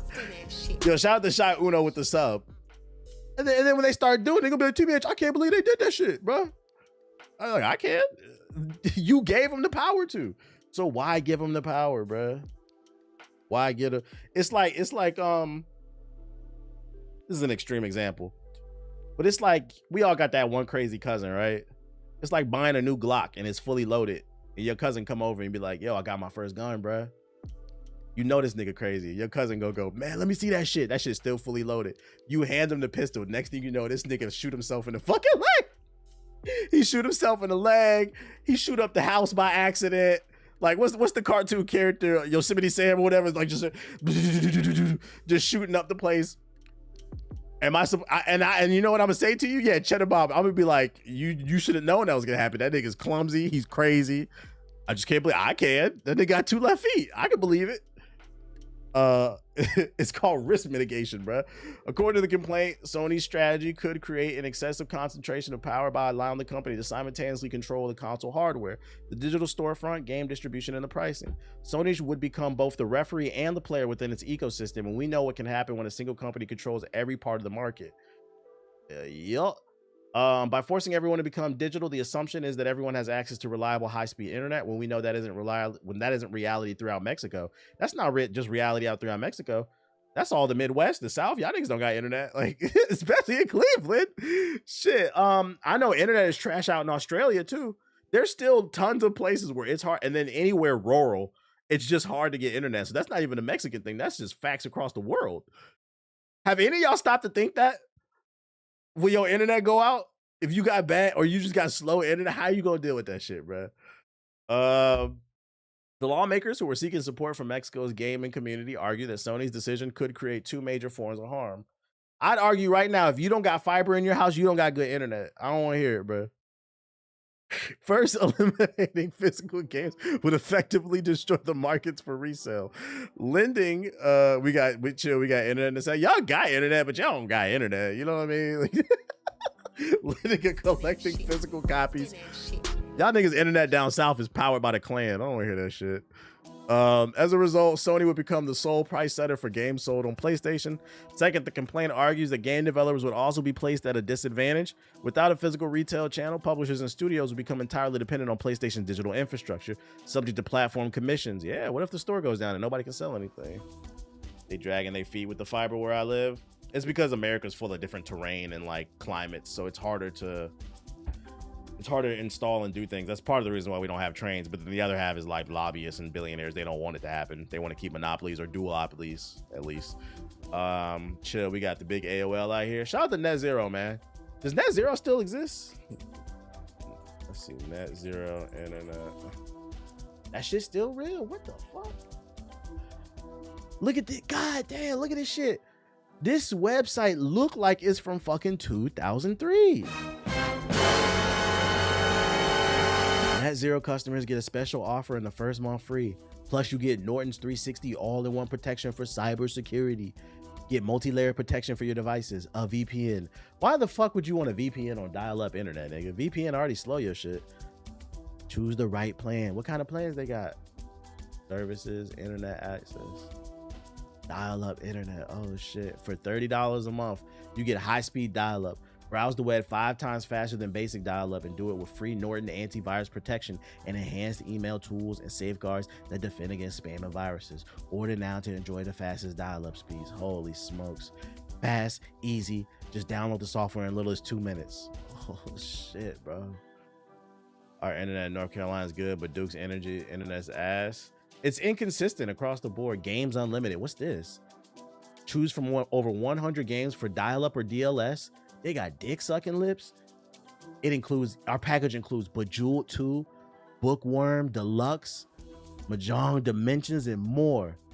New games are added weekly. Visit games.netzero.com to check out the games for $8 a month.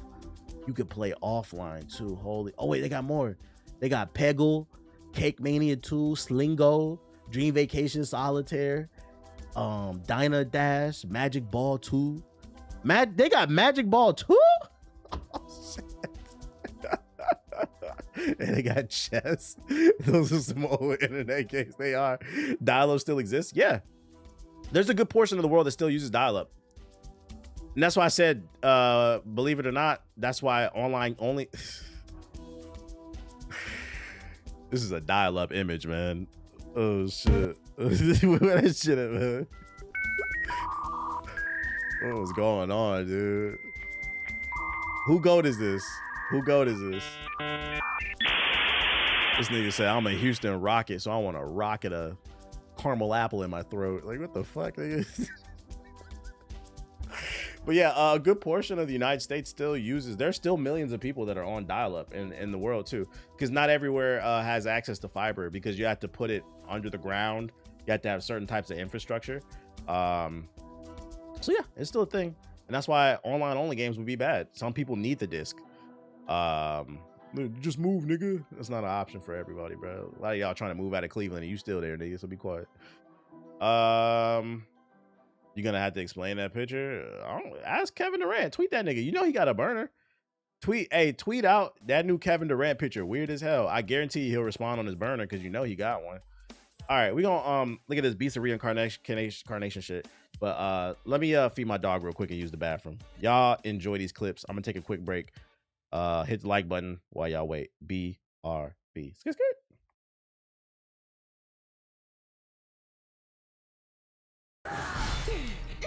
That.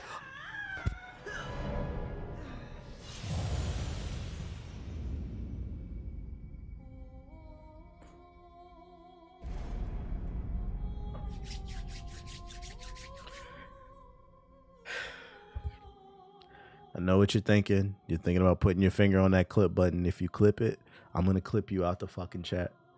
Don't do it. Don't fucking do it, man. Nothing you can do about that. Get these fucking flying rats away. No!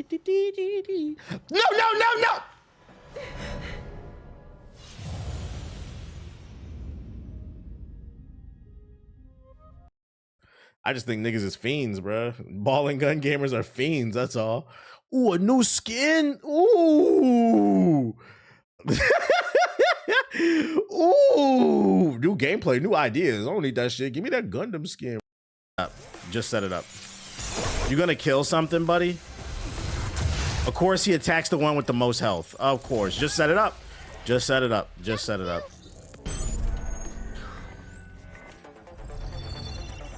Just set it up. Just set it up, guys. Just set it up. You just gotta set it up. You just gotta set it up. Just gotta set it up. Look out! Just gotta set it up.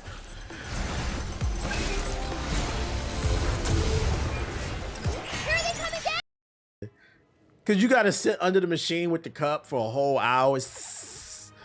That's not enough. And then I know y'all fat ass.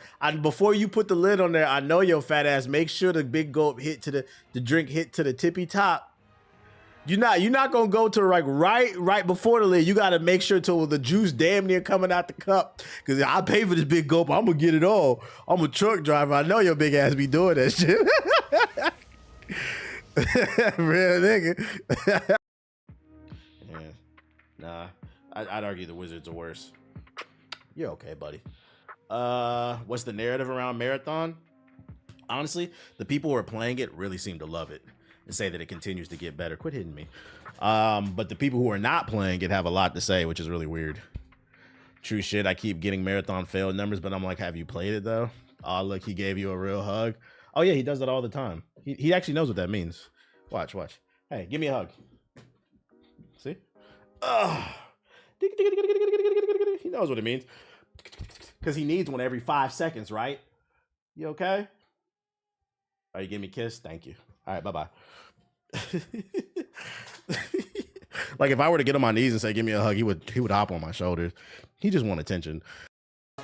He said they got Kanye in the game. They got emotes. I'm gonna be honest, chat. I'm not playing this shit. It's definitely a streamer game. These are the games like this. It looks like there could be some fun. My beef with streamer games is not the games themselves, because it looks like there could be some fun here. My beef with streamer games is less with the games and more with streamers, man. Because like the popular streamers they'll ignore Pragmata, they'll ignore Crimson Desert, they'll ignore Resident Evil 9, they'll ignore shit. Some of them will probably ignore. Well, no, they won't ignore GTA 6 because they can make money off of it. The point is like they're not people of the culture, and that shit pisses me off, bro. But then they'll turn around and play this shit. Oh, look at this! This is what gaming's dead. But then I found this. Like, get the fuck out of here, man. I'd rather get more interviews and become a source. Because when you become a source, people share your content more. You're just looking for drama. I'm not looking for that. That serves no purpose to me. What the fuck are you doing, bruh? Are you serious right now? Oh, she's on a skateboard. I thought she was like military crawling on the floor. This game is so fucking stupid, bro. I thought she was in the snake. That's fucking funny. That's great. What a great. Get back in this bitch. I'm back in this bitch. I'm back in this bitch. I was just thinking about how that nigga in the chat tried to tell me that Aki needed to pee, and I said no. The nigga's hungry, bro. My dog literally just went out to pee. And I said, I know you white, because white people love to tell people how to raise their dogs and shit. That nigga didn't say nothing else in the chat after that shit. Proving my point. They just can't help it, man. The world police, man. The world police. Yeah, backseating dog care. Like, that nigga in his bowl eating right now. He was just fucking hungry. That's all that it was. Oh, Jesus. That shit's fucking funny.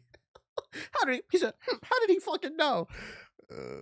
Thing about being black is we got to deal with y'all. Y'all don't got to deal with us. We go to work and we have to deal with y'all, but then we also got to deal with y'all all around just 24/7. When y'all get off work, y'all don't have to deal with us. So we know y'all better than y'all know us.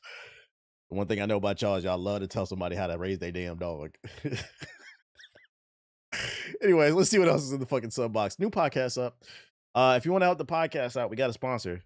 Go click the link, the sponsor link. Click the spot. It's Rocket Money. Go spend if you want to help us. Download the free trial. You don't got to use it. You're gonna install it afterwards. Why the fuck did it serve me? What the hell? It served me the GI video twice. That's weird. Let's see what else we got. Rogue Eclipse official release date. What's this shit? World of Slime gameplay. What's that clip? If you're black, you're never really alone. Nah, real shit. You're never really alone. Marvel token, official Spider-Man guide. The game's not even out. I don't want to watch that shit. Yeah, he says shit. So how did he fucking know? I just know, bro. I could just smell it in the chat. How did he? He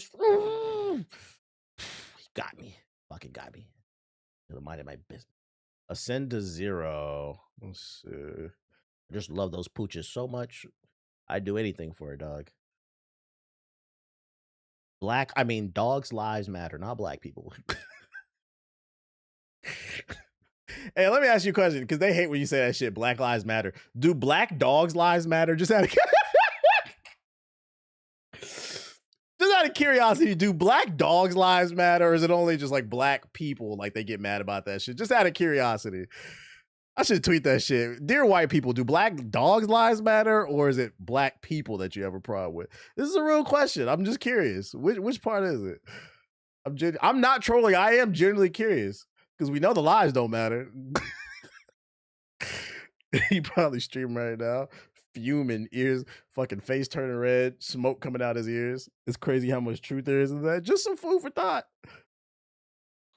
Matters more than black cats. Yeah, you know what's crazy? I recently found out from a TikTok that apparently I knew that black dogs have a low adoption rate, but so do black cats apparently. I'm like, damn, y'all niggas just hate everything black, bro. And it's crazy because from my understanding, black cats are some of the sweetest ones. I don't even know why they hate black dogs, because dogs as a whole usually tend to be very friendly. I don't get it, bro. Be careful, you might attract the right-wing audience. Oh, I'll hit the block button. I don't care. I've attracted them before. Yeah, I've had some of them right-wing niggas tweet me, make videos about me. I'm still here. That shit don't affect me because it's all lies and propaganda. The truth will always outlast bitch ass niggas. It's a stupid cats is a superstition. Yeah, but you have to ask yourself, why is the black cat the evil superstition? You do have to ask yourself. It's a superstition thing. Why is it a superstition? Why? Specifically the black one. Why isn't it the orange one? You know why. Why do black dogs have low adoption rates? The niggas don't like black animals either. Yeah, that shit is crazy, bro. That shit is fucking crazy. Like, we brought that to animals. Should we start with the beast? Yeah, let's start with beast of reincarnation. All right, so for those unaware, I don't care, but I don't care about no damn right-wing YouTubers. They're grifters. They're all grifters. Matter of fact, one of your favorite legendary YouTubers, he soft launched his alt-right pipeline, tweeting out little red pill shit. He said, "Oh shit, not a smooth move. Say it ain't so." But you know, niggas from Florida.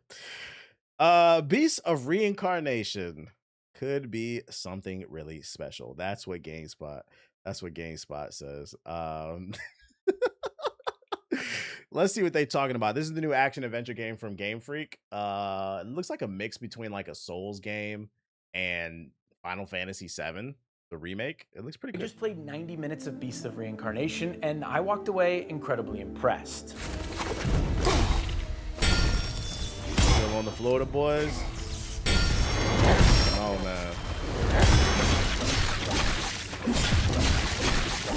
Okay, so first off, what exactly did I see? Well, when I walked in, they let me play the first 90 minutes of this game from the start. That means I got to see how the game opens, the first area that you get to explore, and then I got to see the first fight and some background cutscenes. One thing I'll say first is that I don't fully understand what's happening with the story. My best grasp is To that be fair, I don't think anybody really would. With previews, they just throw you in the middle of the game. Emma and Ku are a certain type of being that can take down these infected creatures and store them in herself, or something like that. It seems like her He lives in your position in neighborhood. this That's world crazy. is basically to quell it of these malefics or these evil blighted creatures. The way gameplay essentially plays out is it's a lot like Sekiro, but I would say there's a lot more room for experimentation. He says it feels like Sekiro, but there's room for experimentation. How we feeling about that? We fucking with that? I like Sekiro. I'm fucking with it.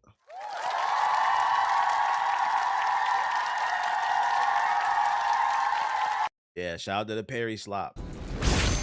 For some context, I love Sekiro. It is one of my favorite games of all time. I've played it, God, countless times, and this felt right at home. He said, damn, how come he got to play it? Where's our demo at? It's because he's a journalist. Like, that's how it works. I will say it's definitely Early a little access. easier. I would say that the parry window is a little longer, so you don't need to be as precise, at least from what I can remember. Okay, so if you are a scrub, you will be able to play this game. That is confirmed if you are a scrub. And also, there's way more wiggle room. I think with Sekiro, you're kind of forced into playing a specific style, and I think that's one of that game's strengths. With this, And he's a game journalist. He said it's easy, so you know it's super easy. We might have to put this game on hard. more tactical options to you. A big one would be Ku. Ku is the dog you've seen in trailers, in gameplay, and essentially he is your companion. He's the only gameplay companion that Emma gets throughout the game, so it's not like Pokemon, which is a weird comparison. It's nothing like Pokemon, but it's hard to get away from because it's developed by Game Freak. But you are not collecting creatures, you're not capturing creatures, but Ku is by your side the entire time, and he has his own skill tree and can level up alongside Emma as you play. The thing about You're Ku, also though, a game is journalist that in your own right. when you input a command for Ku, Not really a game journal. I'm somewhere in between. I operate in a weird space where like some people create me like some events I get in as a creator and some events I do get in as like a journalist. I'm like in a weird in between space. But more important than anything, I'm not connected. Like he works for GameSpot, right? I'm not connected. I'm not industry. There is a difference. I'm not like it always cracks me up when anybody calls me like a shill for anything. Because first of all, I'm like one of the most anti-corporate people you're gonna meet. But B, I'm just not an industry nigga. Like I don't have connections like that, and I don't really go out of my way to like make connections either. Like I let them just naturally come to me. If I meet somebody, cool, but like I don't want to be tripping off the shit. you press Y or I don't mind paying for a game. on the controller you're playing on. G4 was Time kind stops, so of at industry, least it's yeah, but G4 didn't last. So like It doesn't matter. That shit lasted a year. slows down, and then you get to pick a move that you want to do. As you level up Ku and as you expand the skill tree, you'll unlock new moves and you can upgrade. Maybe independent media. That's the way I like to However, describe it. The interesting thing where, once again, I'm invoking Pokemon again, which I'm sorry, I'm gonna try not to do it too many times. Hard not to make those comparisons. But these moves have different affinities. Certain enemies are weak to these different affinities, we'll say. So there's like a shield enemy, and if you use one of Ku's abilities, it had like a knockback effect and it would destroy the shield, and then you could go in for a finishing blow. Brat, destroy the shield.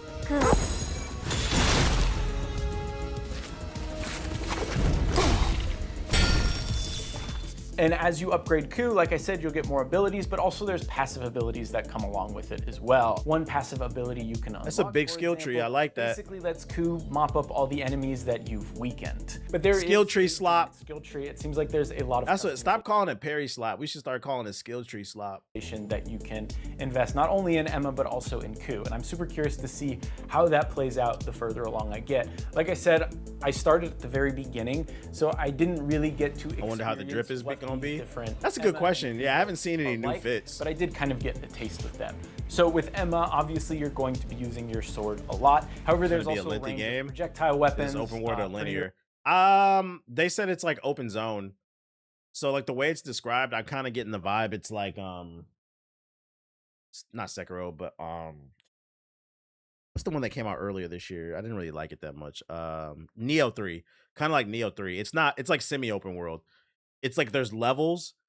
They're a little bit big, but it's not full-blown open world. It's like open zones, basically. Kind of like Neo 3. Early on, you find a bow which you can use, and then you start with like Which I'm cool with. I'm tired of open crossbow world. gun. I think I didn't get a good look at what it was, but it seems like there's multiple options there. Something that's important to point out too is that when I started this demo, we got a Glock. they told me that this game is hard. I've made a lot of comparisons to Sekiro here. Definitely not as hard as Sekiro, but I think if you're not familiar with these types of games, you might have a little bit of trouble, at least at the beginning, before you start unlocking different things. But there is a more traditional level up system than in Sekiro, more similar to, I would say, a Souls game, where after you level up, you can go to a campfire and then you can upgrade one of 3 stats. I believe they're vitality, strength, and like The game looks more optimized now third too. one. I don't remember what it's called. We've got gameplay. It'll show up here. But they basically do what you'd expect. Vitality increases your health, strength increases your damage, and those are permanent. As far as I could tell, when you die, you don't lose progress to the next level. You don't lose your experience or anything like that. So it's not a Souls game because you're not losing runes. This is definitely going to be an easier action game unless you put it on hard.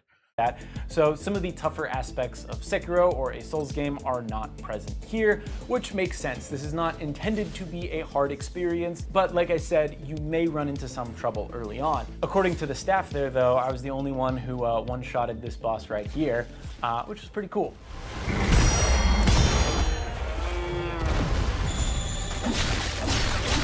He said he one-shotted the boss, and then he proceeds to show footage where he does not one-shot the boss. Maybe he meant that he beat it in the first try. Oh, God, this nigga's just saying shit. When it comes to just standard combat with enemies, enemies have a health bar, and they also have Most a excellent cap. stamina meter or a poise meter. And once that entirely fills up, you can do a finishing move. He said, I'm an elite games journalist. Like I said, if you hit a weaker enemy with a weakness, you automatically trigger that finishing move. And one thing that's kind of cool is that there is range to this finishing move. So, for example, for these shielded enemies, I would use one of Ku's ability in order to break the shield, which would then stagger them. And then because there was range, I could swoop in and kill them instantly. It felt really good, and that's something I can say in general. Just the game feels really good. I'm very hesitant to play games that play like Sekiro because not many games feel as good as Sekiro, if I'm putting it bluntly. The closest that's come to it is Kazaa, the first Berserker, but y'all ain't buy that game, and they had to shut down the server. Oh, the studio, I mean. This feels pretty dang close. One of the cooler aspects in Beast of Reincarnation, though, is that it seems like there's a lot more movement abilities than something you might see in similar games. Okay, my movement demons is in the building. Roots that kind of come out. The art style kid it for can be you. used in order to jump high. So one thing I was able It wasn't to the do best, is but I didn't if really care about that see because enemy, like Because I had the best big like BBC blade combat that I've played in any type of Souls game. I will stand on that. Like pulling off the combos and that shit was very satisfying. Didn't see me, I jump up high, and then I was able to get like an instant finishing blow because of my height, which was super cool. Was doing that a bunch, but Pull up on that use this hair yippity. to cross gaps. So you can hold down right trigger, I believe, and the hair extends, and you can walk across it, and you can. Would be jump buying up the gaps, physical but version also of this you can game? Upgrade it too, and I upgraded. Depends it if I so get a that free at the end copy of or her not. Hair, a like blossom shows up, and then you can like attach to that blossom and get some forward momentum. I don't know if It I all want a feels physical for this really one. good. And then in terms of performance, which I know is something that people are worried about. I see played what the on reviews looking like. They didn't tell me the specs of the PC, but it ran really well. They said it was running uncapped. I didn't notice any stutters or anything like that. Obviously, it'll depend This on game better run buttery smooth because I'm not gonna lie, this game in terms of graphics is not pushing any boundaries. your hardware, what you're running. I didn't get to see it on console, so I don't know how it runs there. So in terms of how this game is structured, though, it is not an open world. They called it like an open area, question asked. open zone style. See, there you go. gameplay, where throughout the story you will get to these different areas. There will be like a key path that is pretty much straight ahead, at least based on the area I played. But then it kind of expands outwards, and you're able to explore different areas of the map. You're able to find secrets. I found a side know what boss engine that it's had a running little on. skull over its head. So I assumed I wasn't supposed to fight it yet. I did anyway, and I died a couple times, and then I got a little stronger and came back, and I kicked his ass. A nigga like me, I'm not running. I don't care if I'm level 1. We gonna run that fight. It will be a 4-hour stream until I beat that shit. Hell yeah. But once I beat him, there was a chest there that I looted, and there was some currency and some other items that I guess helped me level up, but I wasn't entirely sure. I didn't quite get a full understanding of how these different items work in the world. Now, in terms of story, I don't really want to jump into spoilers, so I'm gonna keep this somewhat vague if you're curious about the story. However, that's pretty easy for me to do because I didn't fully understand what was happening. Or So it does 13 take like place Liza in P? the I don't future. remember that. It I don't takes remember that. place in Japan. Everything is overgrown, and basically, I believe they said you're trying to get from Tokyo to Kyoto or Osaka to Kyoto. Obviously, it doesn't look anything like that. So you're traveling through. He these brought me his open toy. Does that zones mean he with needs the help P of chat? Your cleanse walker, I think is what it's called, and it's basically this base of operations that you will return to throughout the story. It's a van. You hop in the van, and if I had to guess, you can pick which portions of the map you want to go to. Now, even though I didn't quite understand what was going on in the story, that doesn't mean I'm not intrigued. So basically, the timeline of what I saw is that the game starts what I think is the being climax of aggressive. the game. You and Ku are chasing down got set a pieces? giant creature thing that I think you're supposed to kill. And right before you fight this thing, this sorted figure shows up, and then it cuts back to like a couple months ago. I think it was like 4 or 5 months ago. And then that's the start of the road trip.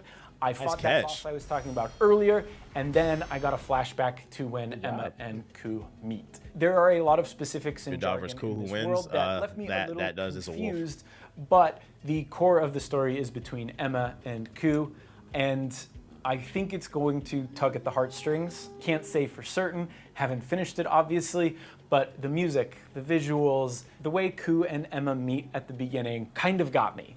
It didn't quite get me yet, but I think it is building to something that will very much hit hard. At Gonna least be able I to pet that dog. Is she a silent protagonist? And that was my experience with Beast of Reincarnation. As you can tell, I really enjoyed it. I'm very excited to play more. I think Game Freak has something special in their hands, but we'll need to play the full thing in a couple weeks to be sure of that. So be sure to stay tuned to GameSpot for all. Looks good. We on it. Day one. We on that. We on that. We on that. We on that. next time. Man, you know it's crazy too. Now we on it. Not only are we on this, I wish I could tell y'all what I know, man. But for legal reasons, I can't tell you. All I'm gonna say is if this news is true, I found out some news about a game coming out this year. If this news is true, I might feel inspired to do some trolling this year.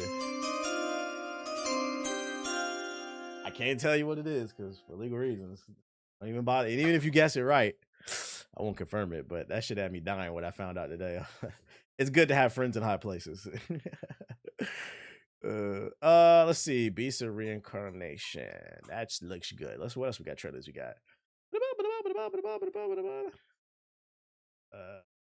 I'll confirm it for y'all though. If it turns out it's true when the news actually gets released, I'll just be like, yo, y'all remember when I told y'all I had some news for y'all? Anyways, I can tell you right now, it has nothing to do with Grand Theft Auto. Yo, I'm not gonna lie, yo, YouTube niggas, that's strike number 1, bro. Like, I don't even know why. Fucking, that's strike number 1. This nigga's in here. Now you guessing, you're guessing way off Grand Theft Auto. I do not give a fuck about no damn Grand Theft Auto, bro. It's GTA role play. It's not. Trust me. Trust me. I'm not trying to be a GTA role player. That's not my dream to make it out my mama basement playing that shit. Rogue Eclipse. Finally reunited after so long. Technically, that would be their second straight. This is looking like a game we're not gonna play. No. Very well. I'll humor your antics. Yeah, we're gonna play that off stream. World of Slime. Is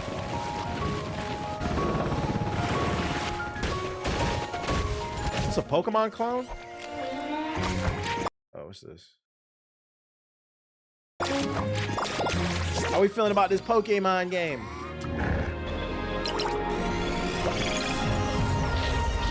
They've got a Sapphire Carbuncle and a Frozen Amon and a White Arking. Holy chibi Pokemon. They got big titty bitches and big chest niggas.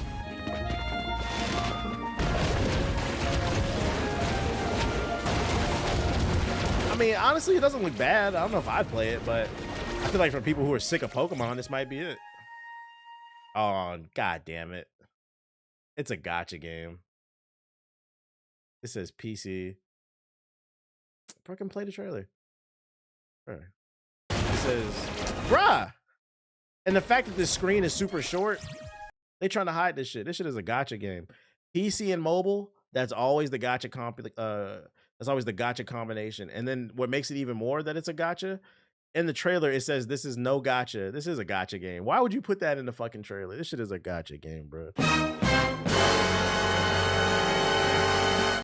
We swear it's not. Yeah, all right. Gotcha, bitch. That's how they get you in. They got, it's just not a, it's a gotcha light. It might not be a gotcha, by the way. I'm just joking. We don't know because I ain't gonna play that shit anyway. Man, I'm gonna play this off stream, man. We're gonna finish this mission up off stream. Ascend to 0. What it is. Got the Tesseract. Animation's not bad. Spin that shit. Spin that shit. Shout out to Chief with the 5 gifted big ones. I appreciate you. Gameplay? Gameplay? There is gameplay. Okay. Loop start. I pray they didn't spend all the funding on this animation. Stay sharp. Shout out to Conky with the sub. Appreciate you. Slow down. This game hurting my fucking eyes. Load up.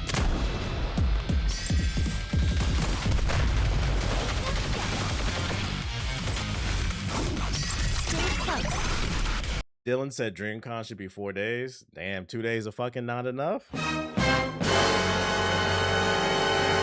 Y'all niggas nasty.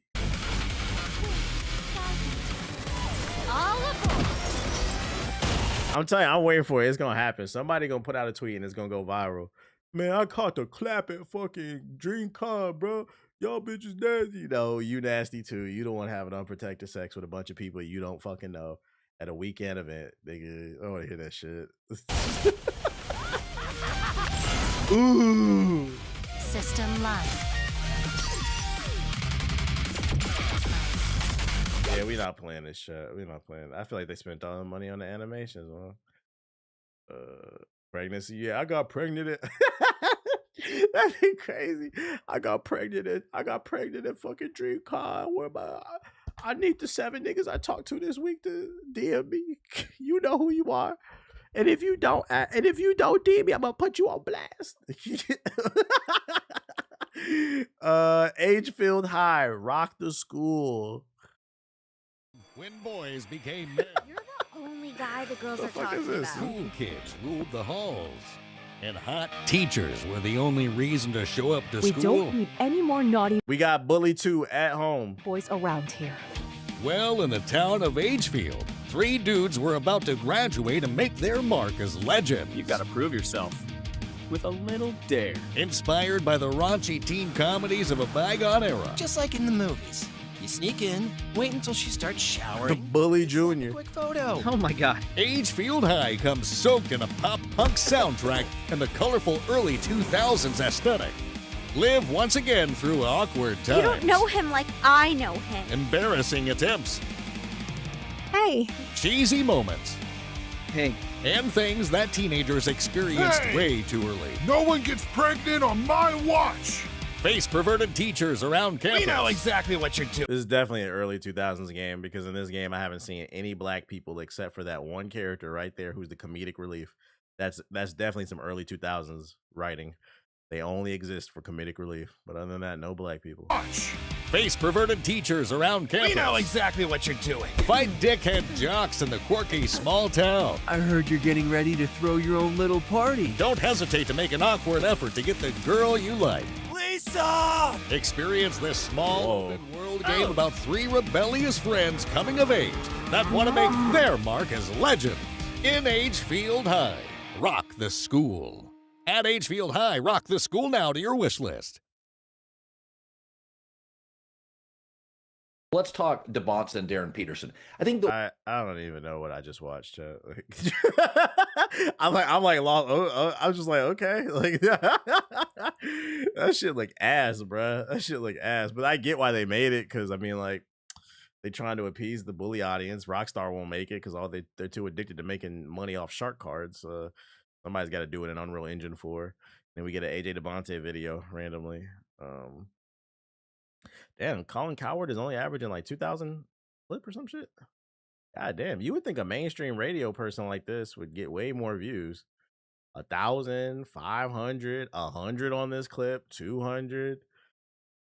God damn, 900. Yeah, you would think a mainstream media person would be getting way more views. The fuck, Colin. My favorite quote from him is, "Hey LeBron, we're good. We're good here." Who was it? He said we got Ben Simmons or something. When he said that shit, I was like, yeah, I can't listen to this nigga no more, bro. We got LeBron, we're good. Retire. We've got Ben Simmons. I was like, yeah, you're done, buddy. To be fair, I don't think his audience would be watching his clips on YouTube. You know what? That's fair. Yeah, his audience probably are old heads. They listen to the radio and watch cable probably.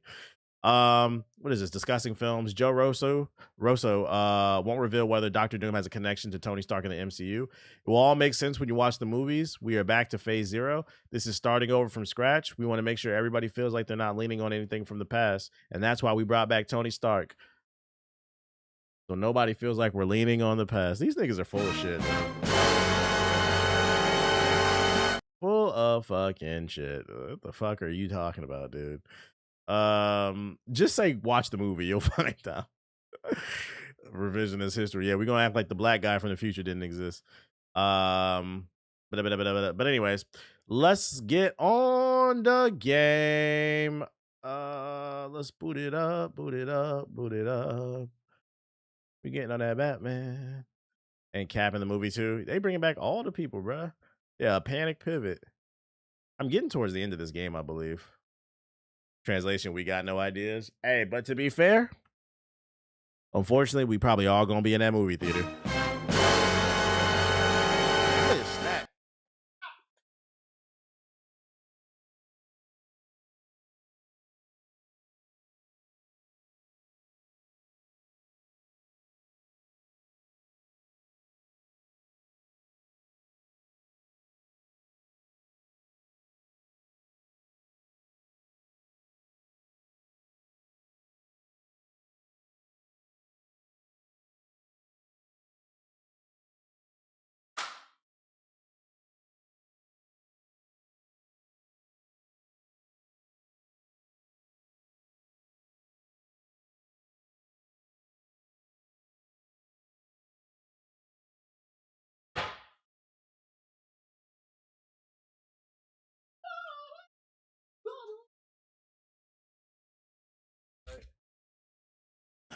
See the X-Men casting rumors. I did see the dude who supposedly plays fake ass Darth Vader. He's rumored to be the new Magneto. More. What's his name? I forget his name because I don't really like the character. Yeah, Kylo Ren. Kylo Ren is rumored to play the new Magneto in the MCU. I don't know if that's true or not. Hold up, yeah, I gotta log these. I gotta log this protein in real quick into my app. Adam Driver. Shout out to Adam Driver. More. Da-da-dee. Da-da-dee. Add in 2. That's 32 grams of protein. I am now at, when I finish these 2 bars, I am now at 205 grams of protein. I have not watched X-Men 97. It's one of those shows I just haven't gotten around to watching. Controller.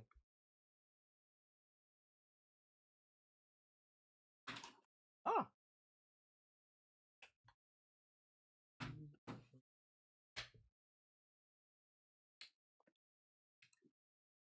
You get your Alone at Prom vinyl yet? Yeah, I got it in the mail this past weekend. I haven't listened to it yet though. It's sitting on my desk. It's open. What bar is that? It's a Built bar. I think that's what it's called. Yeah, Built Sour Puff. I got the Peach Beach Splash and the Blue Raz from Costco. They're pretty good. Come on, fucking load.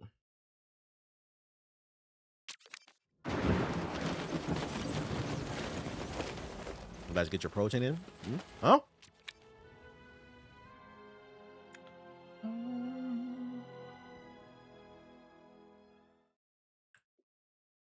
Built Bar Oreo flavor is the best. I haven't seen that in the store. I've seen they got like a cinnamon crunch flavor too. I've been looking for it, but I like these ones. These ones are really good. It tastes like a mix between like white chocolate and like a sour gummy candy, which sounds weird, but it tastes good. That album is really good. First time hearing it is the vinyl. Wait, you didn't listen to the album before you bought it? You just bought it? That's ballsy.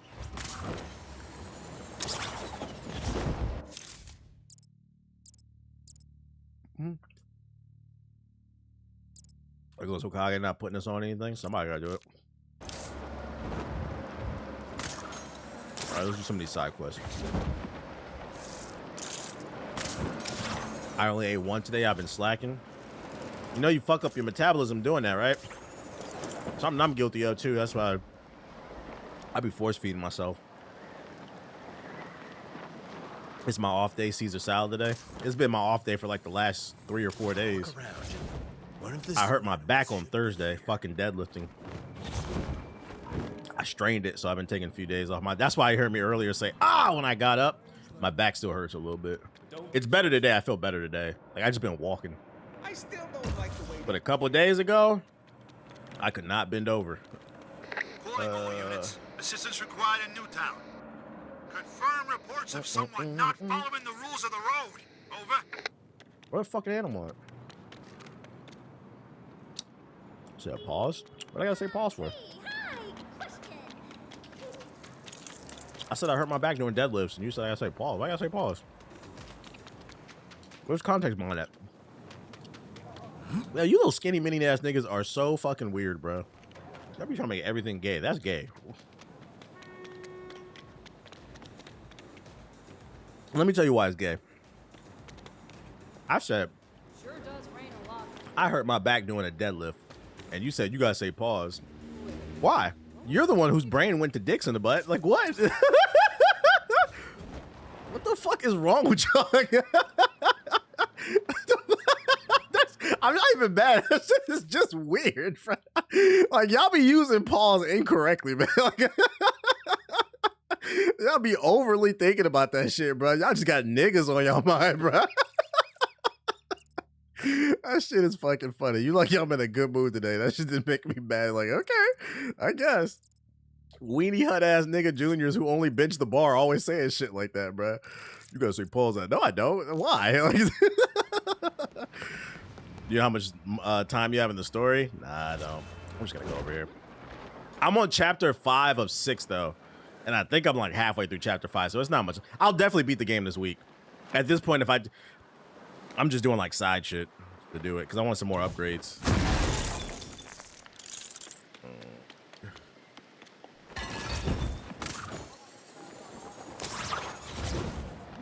No, do you want to know? Sure. Am I close to the end?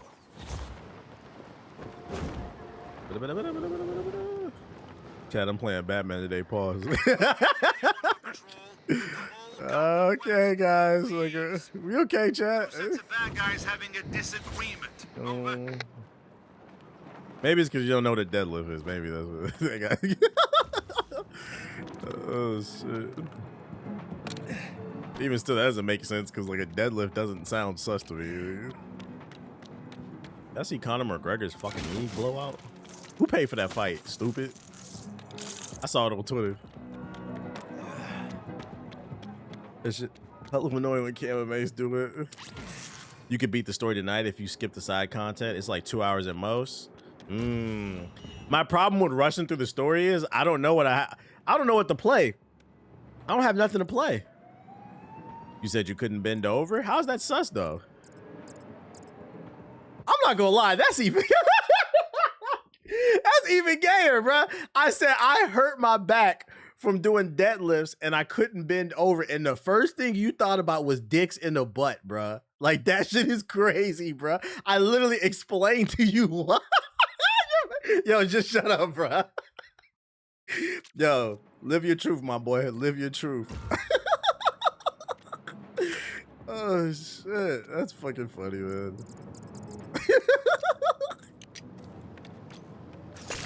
That was complete context, man. Did you renew your game? Fuck no, I've been canceled that shit. I canceled it after Game Pass. After Expedition 33.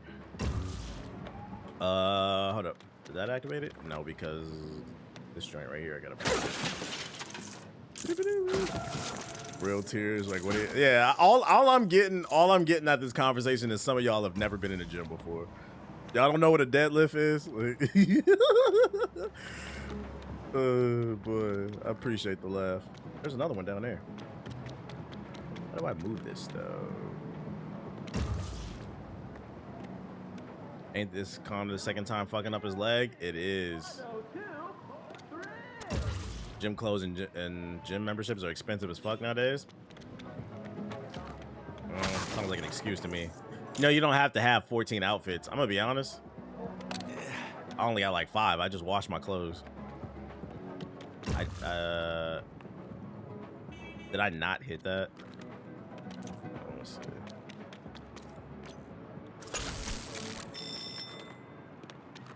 No, because wait. Yeah, do y'all believe in laundry? Are we anti-laundry, chat? Let me know. What's y'all position on laundry? What the fuck does this mean? I don't know what this means. Vandal Savage.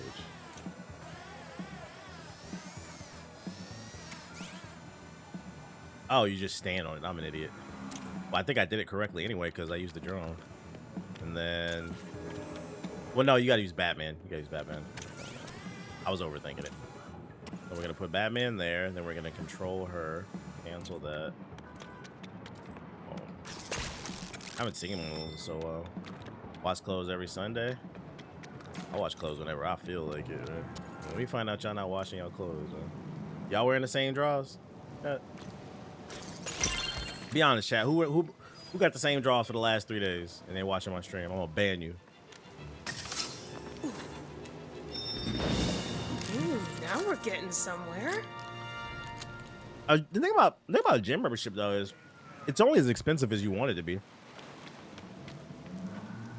You can pay $15 a month and go to Planet Fitness. There'll be some weirdos, but Crunch is like 20. Those golds. You don't need to go to a fancy gym. You know what you're doing.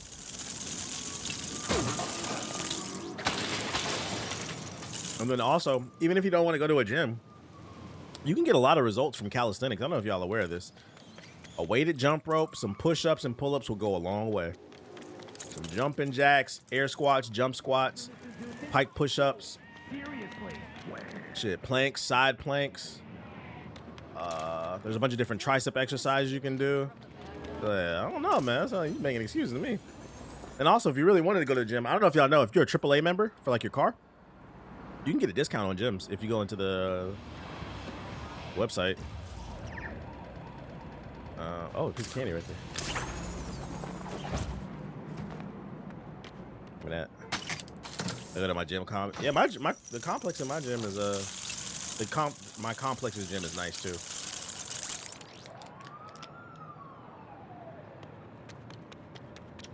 All right, we got that candy. Get that candy.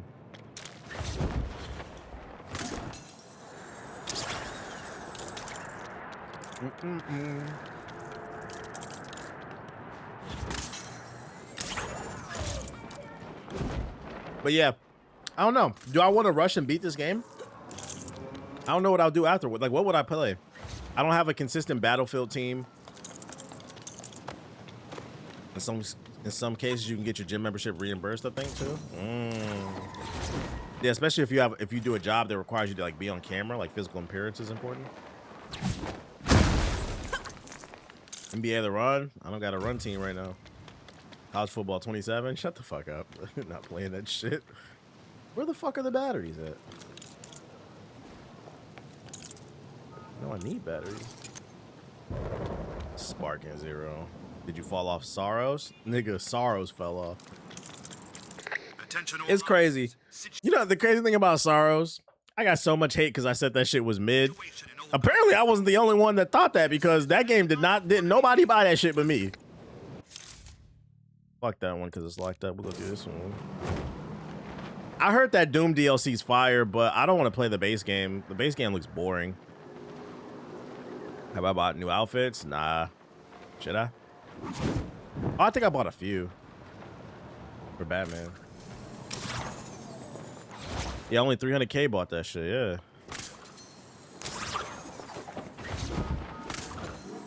Only seen an ad on the store for it. The checkpoints were just too far and few between for me. I'm like, bro, this is annoying. Oh, I went the wrong way. I'm like, this is annoying. And I play Souls games. I'm like, this shit is fucking annoying. I don't want to play no game where I got to run 3 miles to get to the boss fight. And if I lose, I got to run 3 miles again.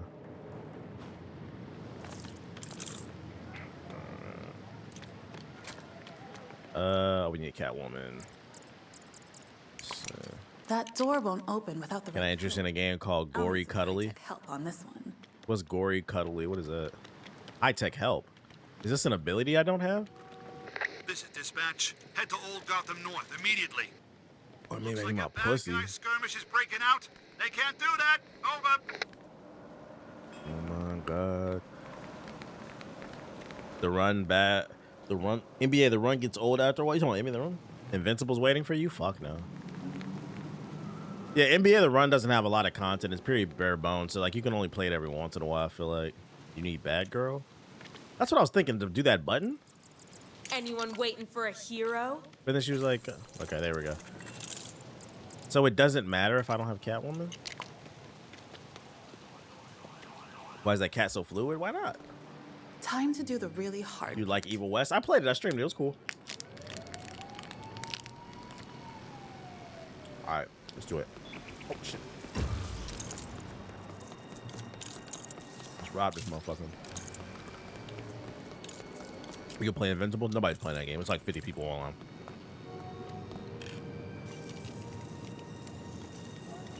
And it's unbalanced junk. It's about a cat on a hoverboard. Pass. I could go through my backlog. I just got a code for a game, but I'm not allowed to play it on stream, unfortunately. That sucks, because I would pivot to that and try it out. I almost just choked on my spit. He said, careful talking about Sorrows. Sergeant Sorrows might show up. That's the shit that be killing me. Niggas be riding so hard for these games and these corporations, bro. Didn't nobody play that shit. You would have thought I was the worst human alive talking about fucking... Oh, yeah, we could check out Serpent's Gaze, see if there's new content. You would have thought I was the worst human alive talking about that shit. Huh? This isn't something I can do. Oh, bad girl. Oh, wait, what's this for? Sergeant Sorrows. I love that when people remember memes and shit. Sergeant Sorrows was going crazy. You show some respect to this game. It sold 300,000 copies. Everybody played And it. oh, I'm using this. I don't have the code. I can do the code from this.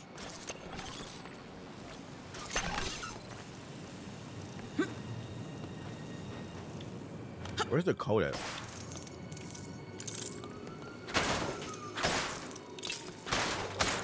Slightly some of the Devil May Cry. What about Morbid Metal? That was on sale recently. Oh, Batman Pool right here. AC Shadows? Fuck no. I don't care what happens in that game. I would play Resynced, but then by the time I finish that, Avatar will come out and there's no time. All right, do I put the cat through there?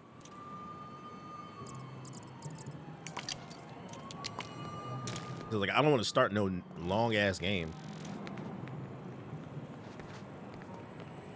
Oh, I thought I put the cat through there. Maybe not. Nah, Borderlands 4 over. Borderlands 4.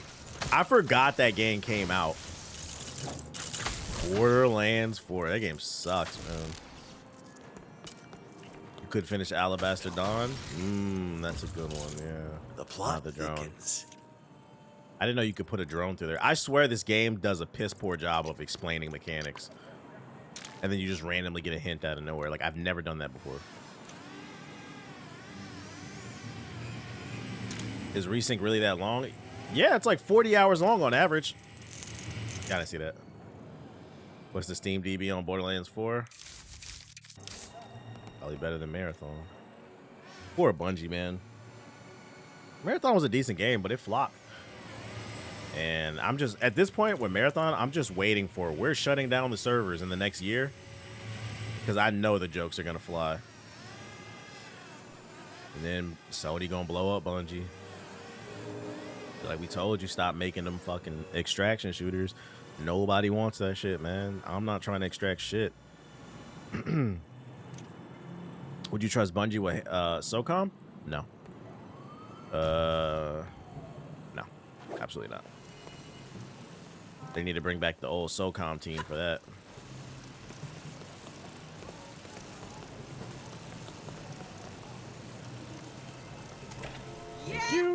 Milton's probably still waiting for me at home. Polka Dot Man. Oh, shit. I'm not gonna hear the end of this, am I? Extraction shooters, I think, are just one of those game genres that's fundamentally niche. It's too niche, right? I think what confused me about so many studios going all in on extraction shooters is that at no point in time was Escape from Tarkov did it ever cross over. And I just knew. There's no way for me to explain it. But I just knew when what's the name crossed over. What's that shit? Arc Raiders. When it crossed over, I knew it was a fad. It wasn't here to stay. Because once again, god damn it. Because once again, Shroud seems like a nice guy, but he's got some of the worst fucking takes in gaming. Anytime Shroud says a game is good, I know that shit about to fail. Oh, Shroud like it? Let me go ahead and uninstall chat. This nigga said game of the year. Let me go ahead and uninstall that shit because I know he didn't play no games of the year. Anybody that thinks Black Myth Wukong shouldn't win game of the year, I just think you're a fucking fraud. Like, you haven't played any games. Like, nah, buddy, I don't think you played any games. Yeah, so like I feel like that's what I'm gonna start saying. Anytime Shroud give out an opinion on a game, I'll be like, all right, Chad, this game about to die. This game is about to die.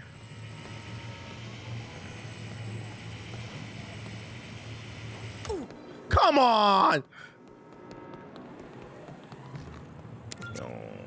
If a game's glazed, ignore it. Nah, I don't agree with that. Expedition 33 deserved to be glazed. What about Black Myth Wukong made people feral? The graphics. Some people, people won't admit it.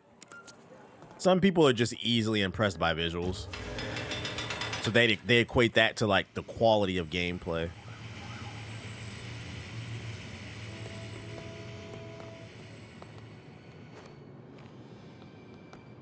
Thank you. Oh my god, I don't have back.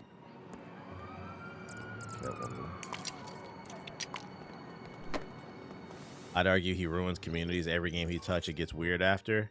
I don't have enough evidence on that. I can't speak on that. I just think he gives bad gaming takes. He is a ball and gun gamer who loves to comment on things that he doesn't play. That's why we call him the ball and gun admiral. There. Simple. Totally. All right, safe has been emptied. Get all the cash and spend it. It should be gameplay over graphics always. I mean, this doesn't matter actually. Oh, it closed it. It doesn't matter.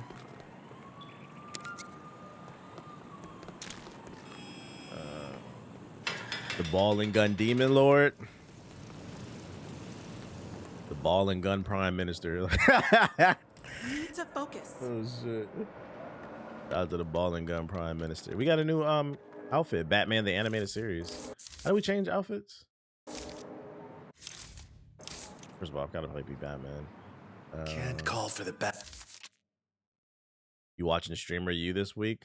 Absolutely not. I'm sure I'll see clips on social media, but will I be watching it? No. The question, I think the better question is, how do you watch that? Because it's like 1,000 people streaming at once. Spin that shit. Spin Shout out to Alex with this, appreciate it. Suit options, there we go. The Golden Age, that one's cool.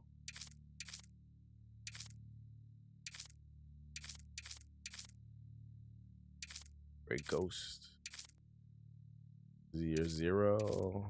I kind of want to rock that Golden Age on.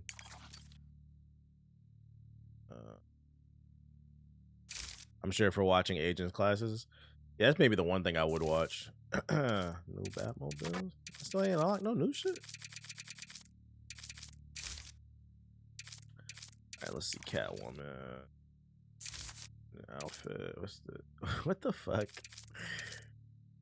Damn, I ain't unlocked no shit. I got Robin on a new outfit. Batgirl is on a new outfit. What about Nightwing? No Nightwing fits. I don't think people understand it's okay. It's if your personal game of the year doesn't mean it's the definitive game of the year. Yeah, unfortunately, most people aren't capable of articulating that. I'm still confused why they got Talia al Ghul like dressed like a Native American from North Dakota. Like I don't. I thought she was like Middle Eastern or some shit. Lucius Fox. You can't tell me the shorty don't look Navajo as fuck, bro. That shit's fucking funny, man. Let's just randomly make her Pocahontas, man. Like, hey, I thought I changed his fit. I guess we'll just do the story. Like, fuck it. Oh, there it is. Yeah, and I don't understand what her accent is in this game. Yeah, Talia of the Cherokee. That shit funny as hell. There's an old Wayne Industries tunnel entrance nearby. If you want to make travelling around the city a bit quicker. Ready to put your mind to the test again? Not really. Wait, what's the crime over here? Oh, piece of candy. I think nowadays his graphics are so good, there's only thing you can do is judge the gameplay. But the problem is most people aren't playing a lot of games, so what you said makes sense logically, but the problem is most people are completely illogical. Reason being is most people live by their emotions.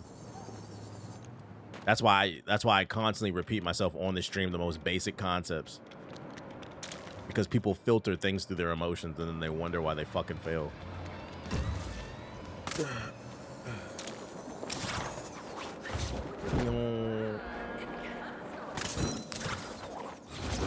Emotions are great for creating art. Not great for other things though. Ooh.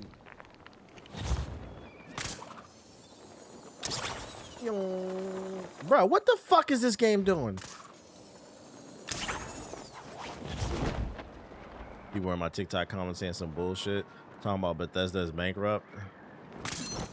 How could they be bankrupt when they just got paid billions of dollars from fucking Microsoft? Those layoffs are happening because Microsoft just doesn't want to pay them.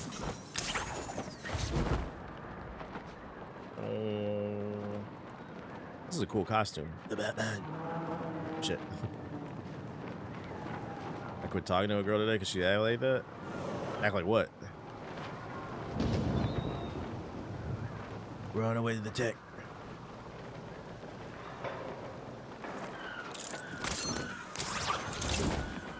Spent too much money to produce mid. I think there might be something. And now they cutting costs.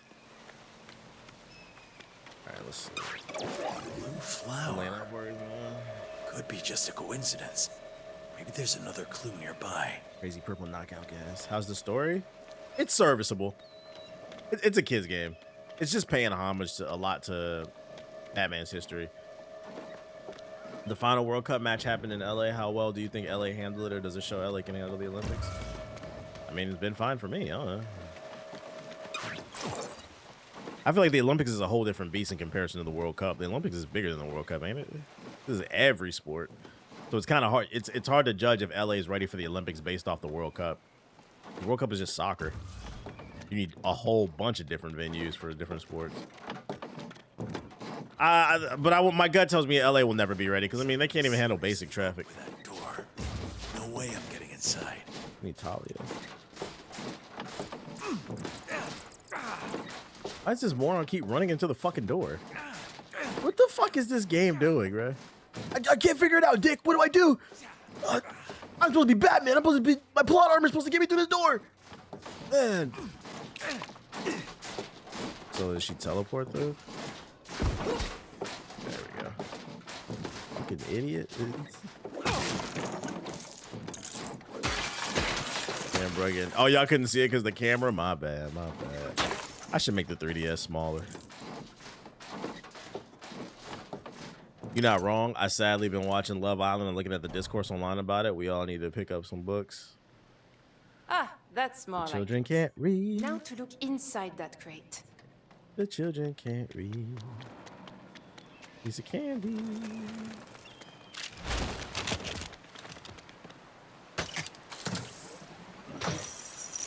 Love Island is a psyop. I can proudly say I never watched that shit. Does anybody ever actually find love on Edge? On Abby? I don't seem to have the necessary tools to open this. I'll soon have this open. Got a love ticket. This has been here a while. After them are scanners? Yeah, don't they just be fucking on there? Ticket to the Tunnel of Love. Didn't it be called Fuck Island? Wait, isn't that part of that horrible... Oh, what the hell is this? amusement mile place? Nigga tech. Kinda, what the fuck? Baddies is my Love Island. Baddies is definitely a CIA psyop, and you can't convince me otherwise. When they did Baddies Africa, I knew that we really lost the plot. Okay, bruh.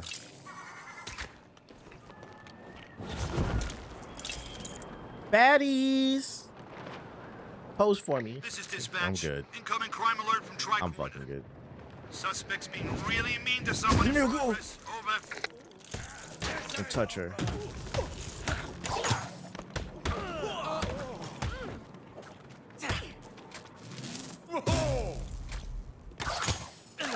Bitch. No sweat. Enough distractions. There's Baddies Japan win. Did I just rescue a nigga in a gorilla suit? What the fuck? Manila gorilla over here? Can I fast travel? It's kind of far away. Fuck. This one? Damn, I can't fast travel.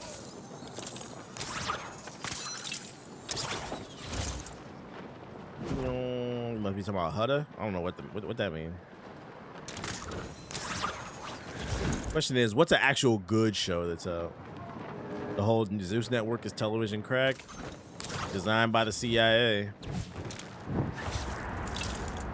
I saw a music video from that streamer Dean the Great and Adrian Broner. Today it appeared in my algorithm, which I don't understand why, because I've never watched them, but it appeared in my algorithm. I was curious, so I clicked it. And in the title of the video, it said, by Zeus Network. Suspect sighted making a So Adrian Broner and that Dean dude, their stream is powered by Zeus Network. Like they're sponsoring it. I'm like, interesting. Pass the challenge. That makes sense why so much fuckery is getting pushed. You said, oh no, I'm being serious. Look up there. Look, it's on Dean the Great's YouTube channel. It said brought to you by Zeus Network or whatever. I said interesting. Because the Zeus Network is sponsored by the iCountry. That makes sense why they're co-signing so much fuckery. I'm not ready for that conversation. They were wearing Zeus t-shirts. I don't watch them, so I didn't know. You said, wait, for real? Yeah, somebody in the chat said they be wearing Zeus shirts, too. Yeah, but that Zeus Network, you go down a rabbit hole and see who it's owned by. It's very interesting. Like, it all makes sense why they're pushing this bullshit.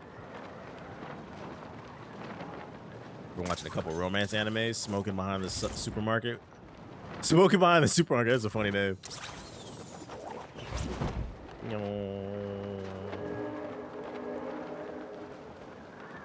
That makes a lot of sense. Do your Googles, do your research. I did not want to go this way. This random gust of wind. Fucking shit.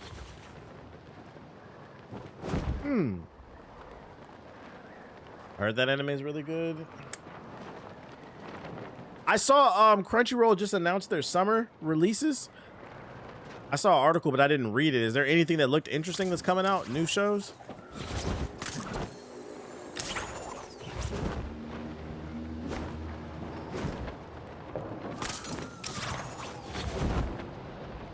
Just taking a long route. Flying through it all.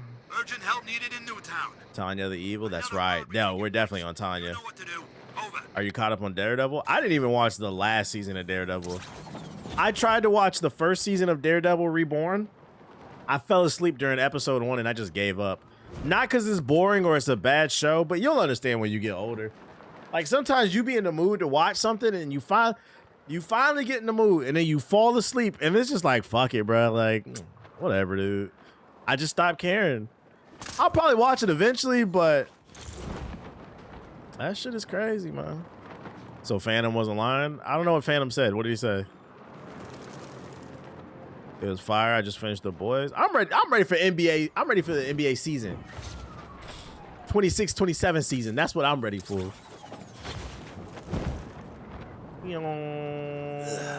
Amusement mile. I run up exactly my kind of place. Oh, you can't. Oh.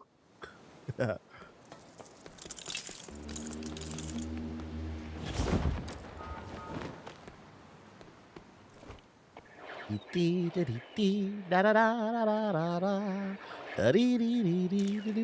the dude from Jurassic Park passed away. R.I.P.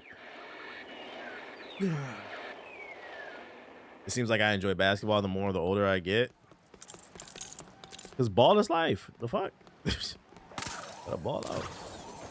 My Lakers escaping the play-in. Book it. Yeah, Walker Kessler, man, gonna drop 40 and 10 every game. 40 and 20.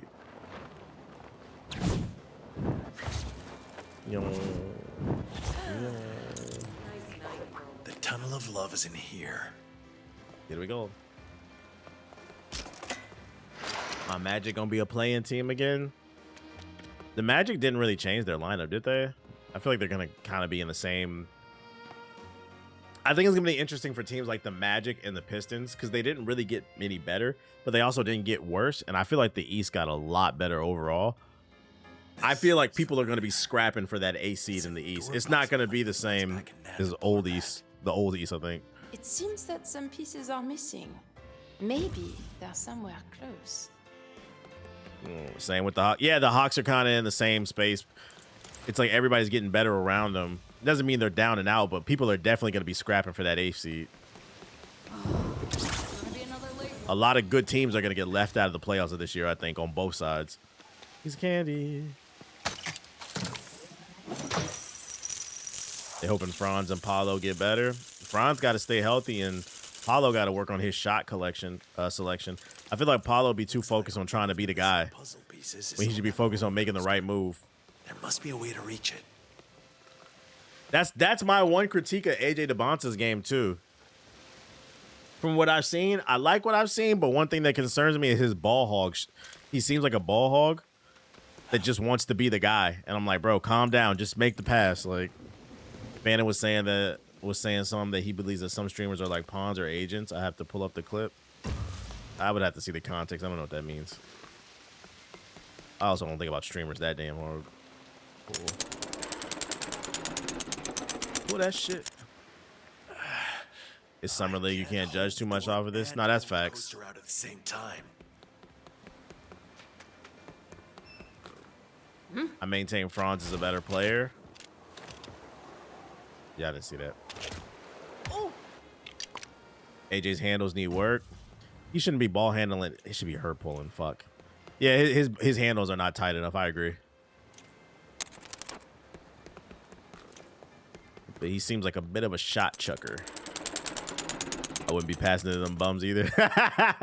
Well, nah. That's fucking funny. Nah, Trey, he needs some touches. He needs some touches, man. Most of them are bums, though.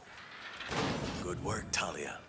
Now we can ride the roller coaster to Grab the missing puzzle piece. That's AJ's personality, though. That's what I don't like about him. He seems a little too cocky. I respect the confidence, but it does teeter on like cocky. I hope he lives up to the hype.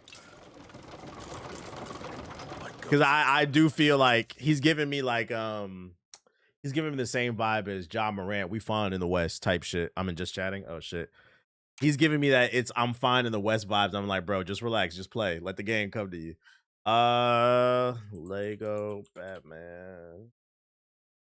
Hopefully the veterans dialing in. You been to a Dodgers game? I have not. Fun fact, I bought my first Dodgers hat this past weekend.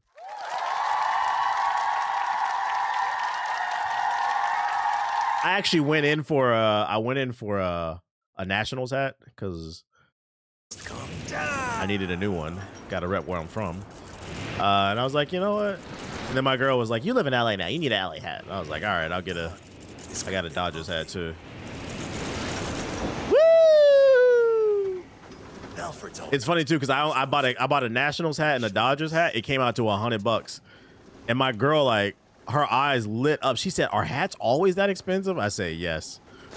It's a puzzle piece. I said that's why niggas wear stickers on their fucking hats, bro, to prove if it's real or not. They ain't got a bootleg. She's like, I did not know. It's something the same way men don't know about how expensive certain things women are. That's fitteds now. Yeah, if you want the real thing, a real fitted. And I was like, yeah, I'm not buying no fake shit. That's why I was like, that's why I only cop two. Is the hat politics still going strong in LA? Yeah, but I mean, as long as you're not on that side of town, you're fine. I'm going on that side of town, I just won't wear a hat. For the most part, you're fine. Like what you see on TV, that shit is blown out of proportion, I would say. What's this? Looks like someone's rigged this machine on purpose. Somebody rigged this machine on purpose. One of the missing cogs. Losing a hat that costs more than a shirt hurt my soul. Hurt my soul. Yeah, I just bought a hat protector, like somewhere to store my hats. And like a brush to like clean them and shit like that. Stepping up the hat game again. Getting the fit is right.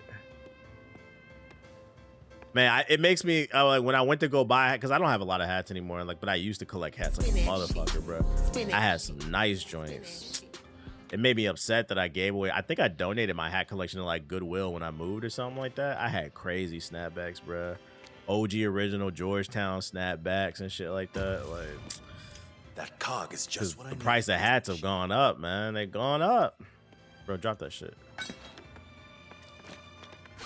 The hat size am I think like a 7.5, I think it was. Something like that. 7 something. 7.5, 7.75, I don't remember. Snapbacks and tattoos. What about the little cog? Can I put it on? Will I stick to Scullies? Hey, Scullies are underrated. They're underrated. That one go? There we go. Okay. So then this big one must go on the other side then. Not gonna lie, I'm bootlegging. I'm not paying them prices. They was made in China. Hey, I ain't mad at it. I just had to explain it. I was like, that's why motherfuckers they leave a sticker on their hat. Me personally, I think that shit look goofy. I take the sticker off. I know it's real. Oh, you tripping. Why does that not go on there? Is there another?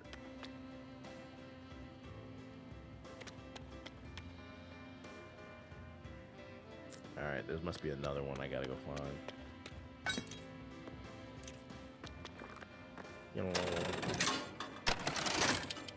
Go find these other those cogs gears. in place, this lever isn't going to do anything. All right, well, what's that over there? Are there more cogs over there? There you are. I heard bootlegs have a higher quality anyway. Where y'all be getting y'all bootlegs from? That Golden Age fit is fire. Yeah, this one is fire. Something tells me service with a smile. I got the hat brim so I can get the perfect bend on it and shit too. You gonna wear a hat like T.I. on stream? I might. Wear my invincible hat. Not for real, Lego puzzles drive me crazy. Yeah, like this game to me is fake difficult only because it doesn't explain anything in the worst kind of way. Kind of like how what's the name did it with Crimson Desert. Like you can figure it out. Like it's not like super frustrating. It's just like why did it's poor design choice more than anything. It's just like why did you do that? Invincible stream hat was classic. I felt invincible. Better leave it to Talia. This would be a problem for most people to get past, but I'm not most. Don't mind if I do. Kids need critical thinking skills. That's why I'm not going to complain. These iPad kids need it. You probably drive them crazy though. I don't know how to do yellow paint. I need it. You ready for Avatar? Yeah, it's the Avatar waiting room. I can see you rocking an NWA fit. Dude, what? Like all black with like the black bomber jacket and the Raiders hat? Like coming straight out of Compton. I don't think that's for me. I like wearing colors, so I don't mind it. All right, we got a piece of the puzzle. Another piece of the puzzle. All right, now we gotta go back and finish that other one, which I thought there would be gear pieces over here, but I guess not. Those Raider hats are fire. They are. I'll probably get one eventually. Gonna slowly build up the collection, but I don't want too many hats anymore. I don't want like this shit on the wall. Just a few, you know, to mix it up. Nothing too crazy. I need that Avatar movie to come out. It did come out. That shit did come out. Oh, how did I miss this shit? You know what's funny? Somebody in my building that lives in my building complex used to work for Paramount. I actually asked him about that shit today. Oh my goodness. I was like, man, you heard about that Avatar shit? He don't work there no more, but he was like, yeah, that was a crazy time when that leak happened, bro. That fits. Just gotta place 2 more. Oh shit. Living in LA is funny, and one of the reasons why I haven't left is just you never know who you're gonna meet. Like the other day, last week, I was walking Ak and I ran into one of my neighbors. I see them all the time. I just say hi and bye, very casual. But this time she just started talking to me, and then we started talking about life. We was on the side of the sidewalk just chatting for like 20 minutes, and I ended up. She asked me what I did, and I asked her what she did, and I found out she owns multiple restaurants in the area, and she also owns a very popular clothing brand. I'm not gonna say what it is. But I was like, oh shit, small world. And then I put it in the group chat. I didn't know the clothing brand. I didn't know it was popular until I was told. I didn't know the clothing brand, so I put it in the group chat. I was like, anybody heard of this clothing brand? And apparently JG and Steve wear that shit all the fucking time. They were like, we love her fucking clothes. I was like, oh yeah, I just met her. That's my neighbor. Just casually met her. You just never know who you're gonna fucking meet out here. This shit's fucking funny. Emotion man strikes it. That's not even emotion. That's just my neighbor and just talking to people, man. It comes in handy to be a personable person. Just chat it up with people. Where the fuck does this go? If it doesn't go here.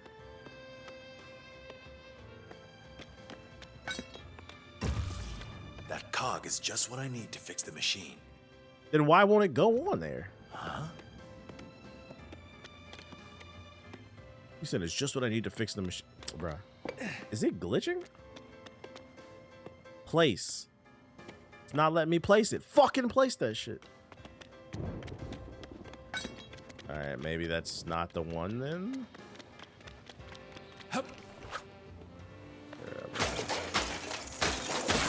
Just being outside, walking around, you never know.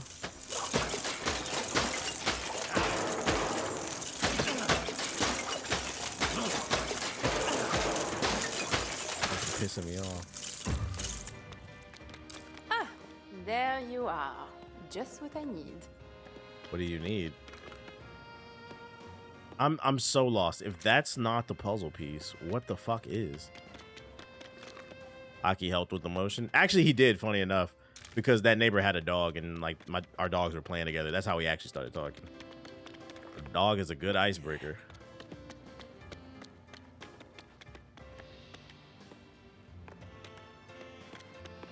Bruh, this is so unserious. It's gotta be glitching unless I'm just a complete fucking moron. That's how you can tell some people don't go outside. They can't fake their stories. Can I reload this shit? Let's see, save and quit. Yes. I hope that's a glitch. It's not glitched. Let's see. Oh.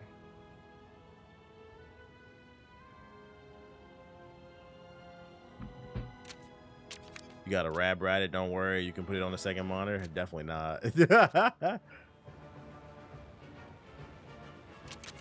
I don't like people touching the... What the fuck? I mean that.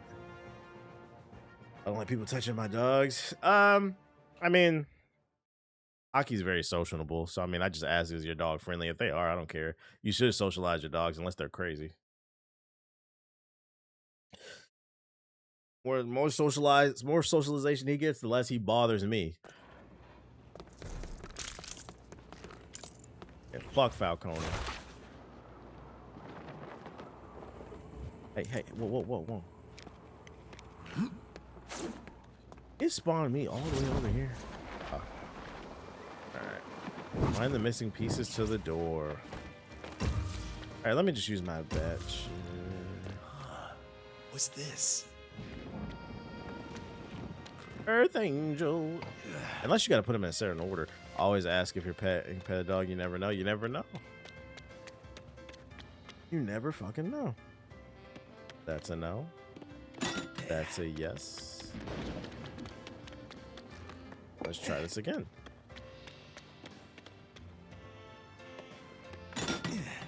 It was glitched, bruh. I did that a million times. It would not fucking load. So it wouldn't. It was glitched. Like, where else is it supposed to fucking go? Like, this is why I don't listen to the chat. I'm glad I got enough common sense to be like, just reload it.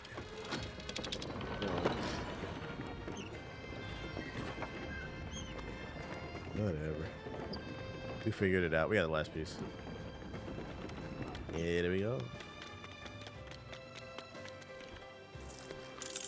I love my dog, but they're... I love my dog, but they're overrated? What does that mean? I love my kids, but these little niggas is overrated. Like, what? I feel like saying shit like that is just bad karma. I guess, man. Oh, shit. I love my... I ain't gonna lie, bro. I love my dog, but if that nigga stop breathing tomorrow, like, yeah, that's whatever, bro. That's basically what you... It's an evil world we live in, man. That nigga die tomorrow, bro. It is what it is, man. Like, it's cool. That shit is crazy. I personally would never say that. I wouldn't say that. My dog gets on my fucking nerves.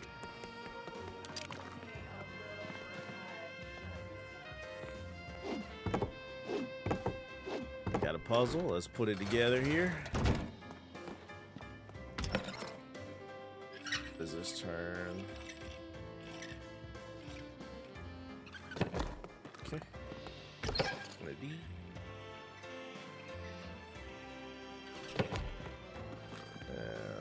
Yeah, this romantic music is killing me. These need to be facing that way. Then I can turn the other two.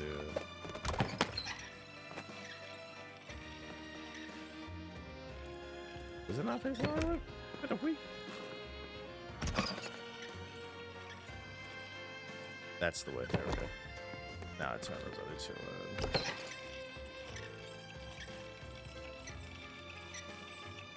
If my boss died tomorrow, I would never. Yo, chill out, bro. Chill out. You never know who's in the chat.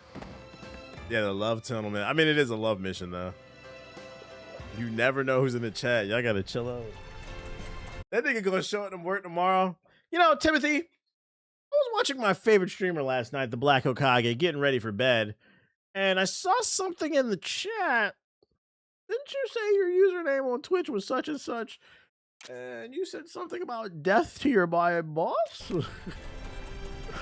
That wasn't me. That wasn't me. That was my little brother. Back out.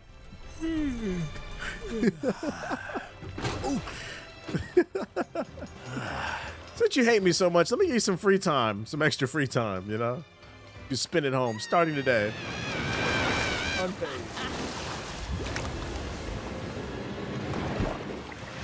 This is certainly an interesting retelling of the Batman lore. Instead of Talia Ghul drugging Bruce and and R-wording him, I guess we're just going to a Love Island, a carnival instead to find love.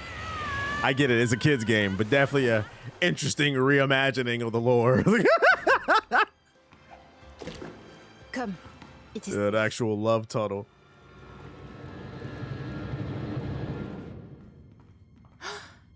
I There's knew Bane. It's Bane. So what's his problem?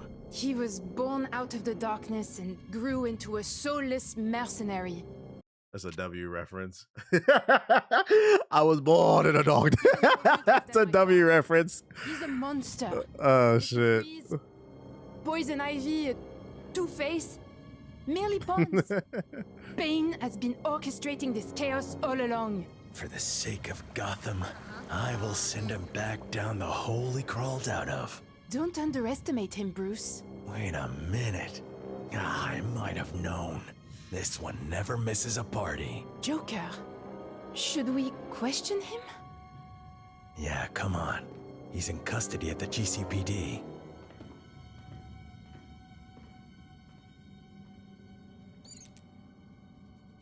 Six nine.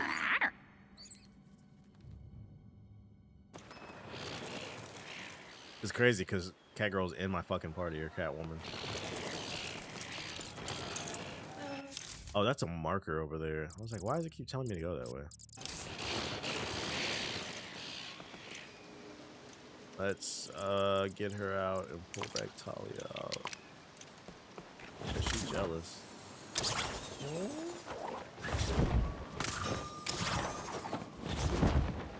Yeah, that was 6'9".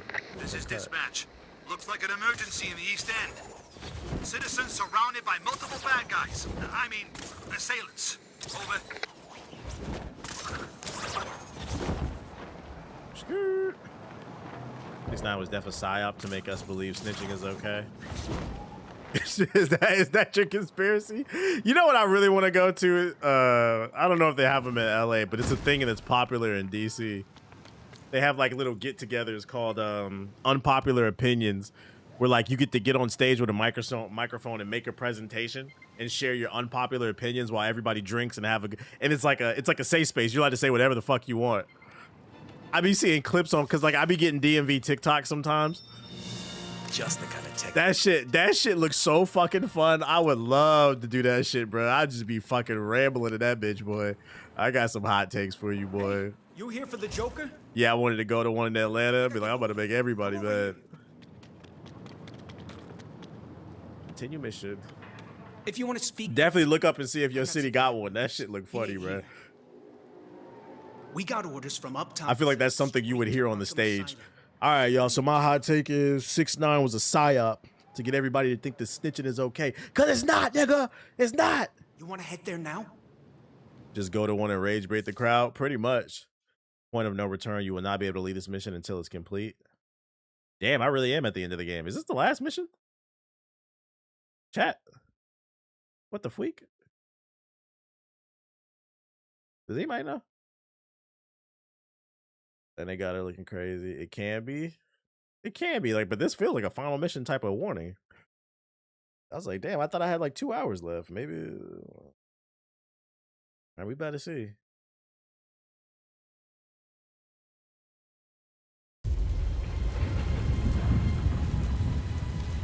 It's 2 more missions, bet.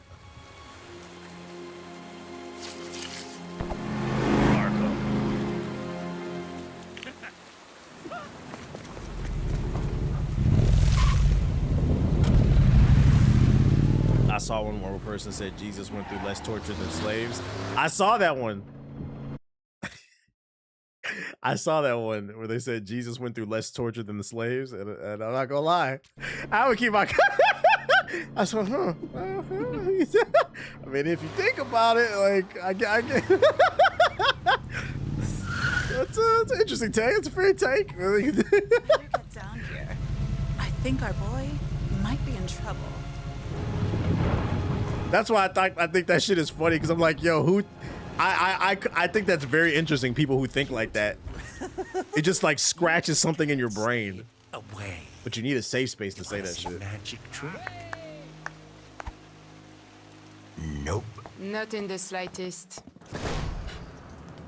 Ready to get moving when you are, Batman. This section looks really pretty. We were surprised he got here so quickly. Apparently, someone higher up put a call in to send him straight back. Right. They knew you'd all miss me if I was gone for too long. Zip it, clown. Almost 500 people in here, not even 400 likes. Missed me. How's Been well over 2,000 people, and we still ain't got 500 likes. That's crazy. Just ignore him, Officer Bowles. Security alert detected. Solomon Grundy, born on a Monday. He's huge. Make sure he stays secured at all times. We do not want him getting out. Something's got you spooked, Batman. I can tell. Must be really serious for you to actually come inside. I love that they have football helmets on in Arkham. Right, everybody in. They gotta be ready for a game at any point.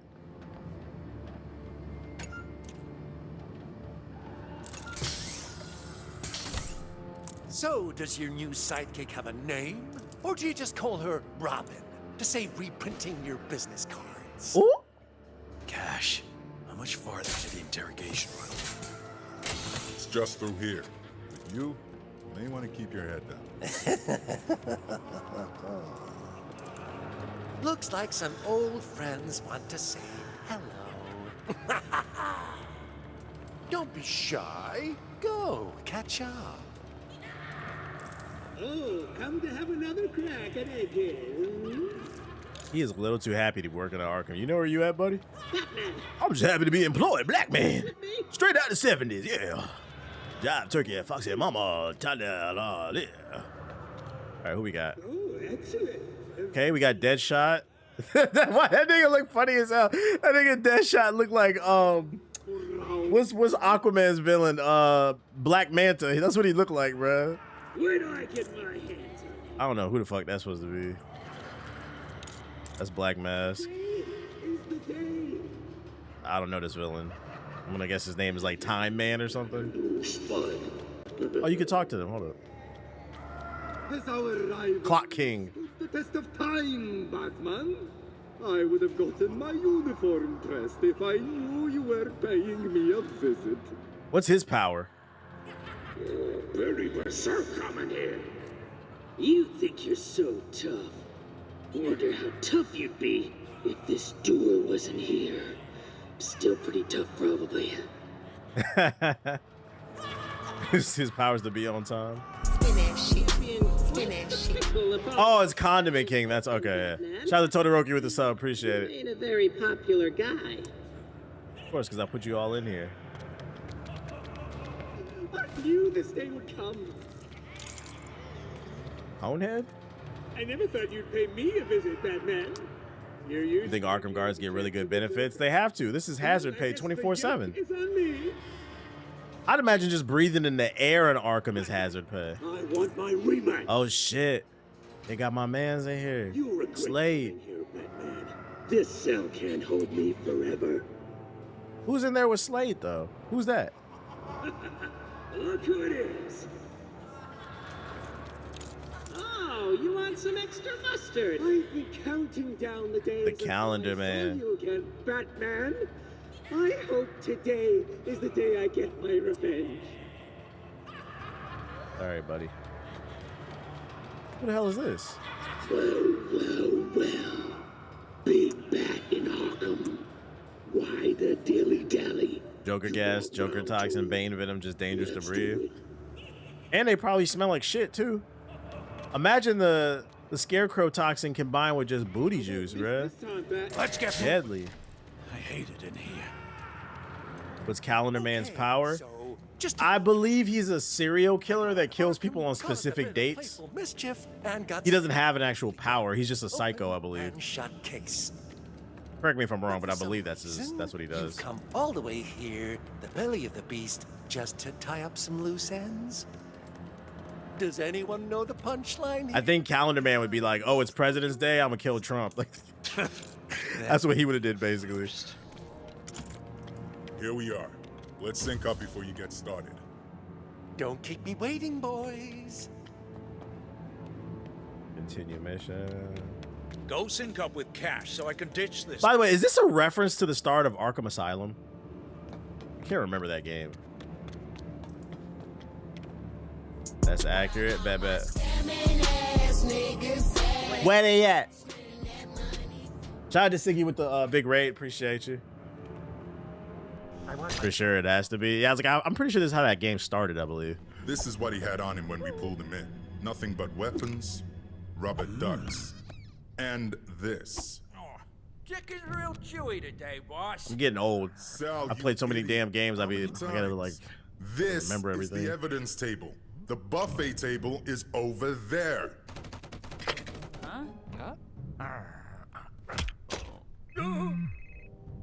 Come on. I'm sorry. I can't connect you to your phone at this time. Please hang up and try again. Still better than Jared Leto. The old good cop, bad cop routine. Let's turn the Joker into a drill rapper and give him a gold phone. Why so serious? Good cop, bad cop. Gotta be bad. What the hell? Ooh, it's been a while since I spoke bad, but I think you said League of Shadows. Never heard of them.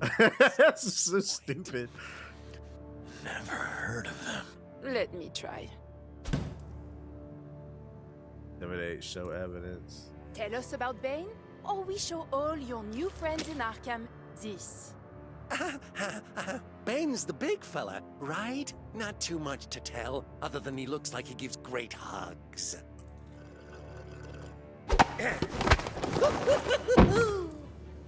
What's Bane's plan? Ooh, I like the sight of you. Let me show you a side you won't like. I like that Heath Ledger's Joker is the main villain in this game, which is just goes to show you he's still like the definitive Joker. Cheesy, dark, nutty. Let's go nutty. You wanna get nuts? Come on, let's get nuts. I do love a throwback, but I'm allergic to nuts. Whose idea was this? Coming into Arkham and wasting your time with little old me. It's not working. I'll make him talk. Bane's boss, Bane's plan. What do you and Bane have planned? Me and Bane? No. I'm more of a lone wolf. Bats and I have that in common. I think William Dafoe would be a great Joker. Ooh. You know what's funny? If they would have never came out with the Joker 2, I feel like it would be a more. I feel like there was a debate at one time: Joaquin Phoenix or Heath Ledger, and I would have entertained that shit. And then they came out with the Joker 2. I was like, you know what, bro? Sometimes less is more, dog. We going back to Heath, man. That shit was so ass. It made you like just look at the whole series there, because I saw that movie, bro. I remember almost walking out the theater. Like, that was one of those movies where the critics were correct. Like, yeah, that shit was bad, dude. Where is Bane? Like, why is this shit a musical, man? Bane, where is he? Where is Bane? So there was a 2? Exactly. You just act like it doesn't exist. Don't say that name! Why'd you say that name? Where is he? I was suffering. Yet? Because I have. Oh, we've been set up. Oh, this whole thing is a trap. That fucked up the reputation of the first one. It just goes to show We you. need to get out of here. This is a good recreation of the movie, but it just goes to show you that you're only as good as the last thing you did. No at least with fair. people. Yeah.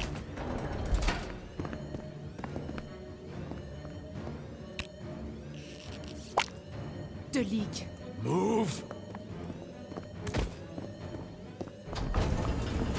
Bruce, the doors. Dead shooter. I thought his name was Deadshot. How many times? That's the other guy. Deathstroke. And when I'm done with you two, you won't forget it in a hurry.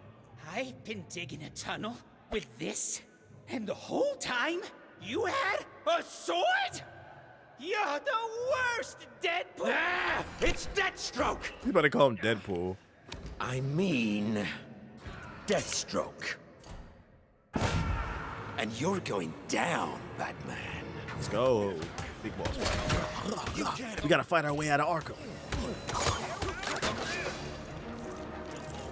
Yo, that was anticlimactic as fuck. I just destroyed. Mind you, I'm playing on hard. I don't know if that was about. Oh shit! All that talking for nothing.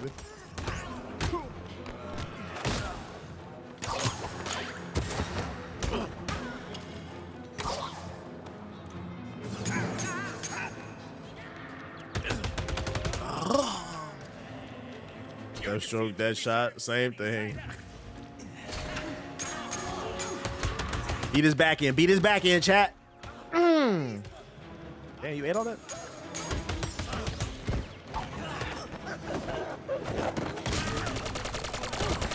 He just spraying it. Oh, Conehead, what the hell?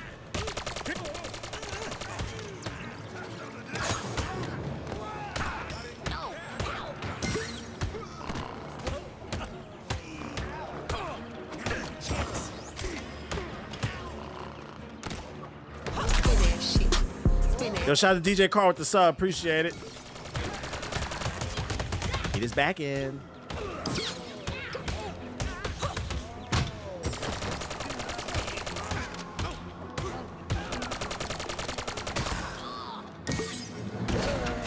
Light work. Wait, are you wearing the Batman and Robin movie suit? It's the classic Batman one. Is this Firefly?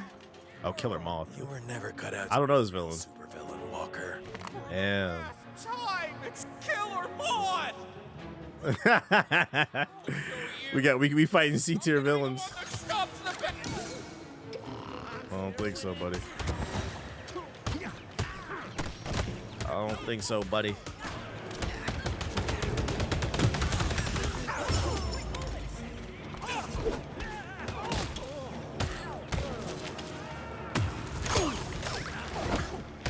Light work.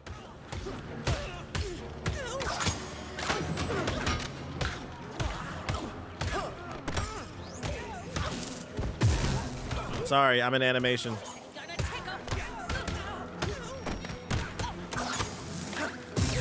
Ah, come on. You fucked my flow state up. Then you might need another Arkham game. It's got to be Arkham Beyond. I don't want the same old Arkham. This one gets a pass because it's like, it's cute and charming.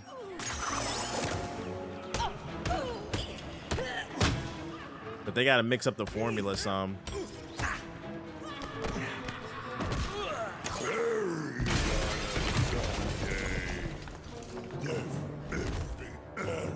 Yeah, I'd rather take that Wonder Woman game.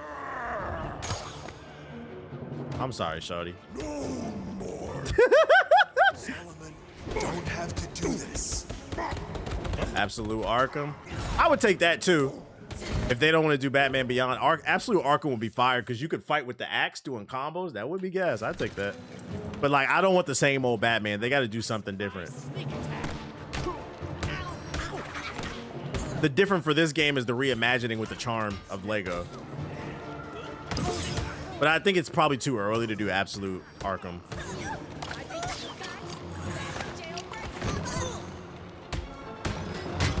You're welcome to the help fight.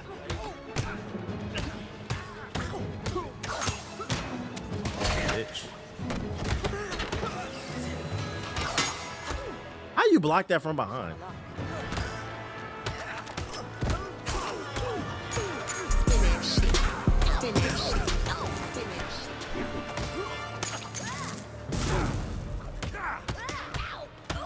That worked.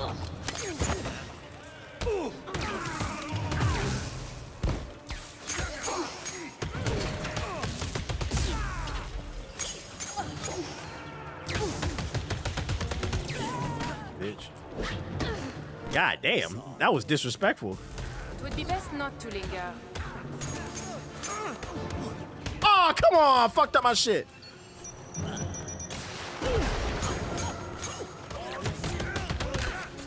Nah, I'm just fucking up, man. Have you heard of the game Blood of the Dawn Walker? Yeah, it doesn't interest me. The game looks really janky. Thank you. Nope. Did you tombstone? Yeah, I tombstoned her at the end. That shit was crazy.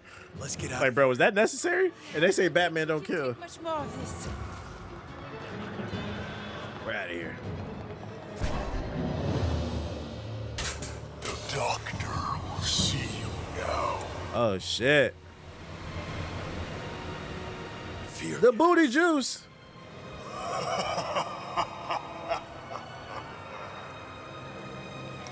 Yeah, we on Onimusha. Fuck Dawn Walker. Come on. Let the fear flow through you. It's too late. The fear gas is taking control. That galaxy gas. That Pokemon-za. From the broken mind of the bat, I present to you his deepest fear. That fear toxin in my veins. Let's go. We are each other. This feels like an Arkham Knight reference. Nightmare. I feel like the art style was similar when he was off the toxin. I can't remember though. We're still in Arkham. This is just the fear gas twisting our reality. Leaving the bat children on the The side. Zika's invading my body. With a Oh no, say it. So. Your decisions are that of an amateur. It still hit me. That That's would be disappointed in you.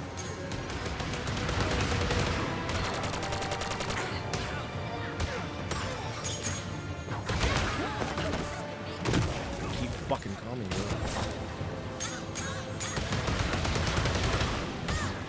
This has got to be the final mission. Ain't no way there's more after this. Oh, come on. It's definitely climaxing.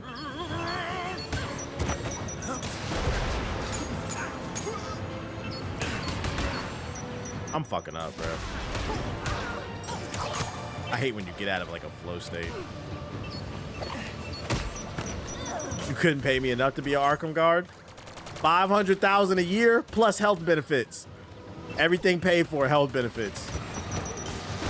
You not doing it?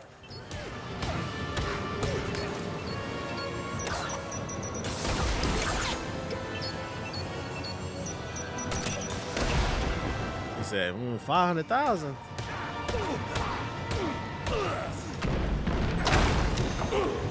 He said, all right. Yeah, dental paid, everything. Old man. Leader gonna dust ya. Leader gonna dust ya. You die before you die before you get a single benefit. Oh shit.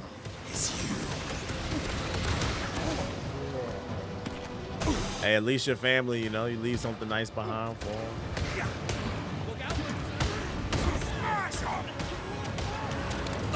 Slice and dice.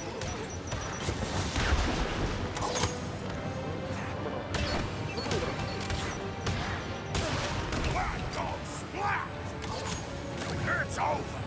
You can dust her now. Look at that. Big.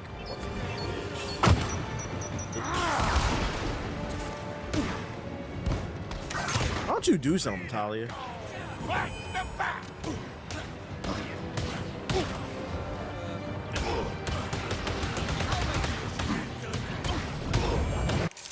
I didn't mean to do that. I didn't mean to do that.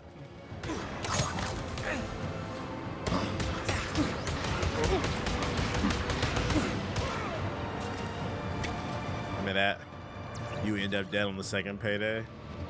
Yeah, you right. Deathshot or Deathstroke. You right. They might get you. Speaking of Deathshot, that's why I was getting hit from a distance.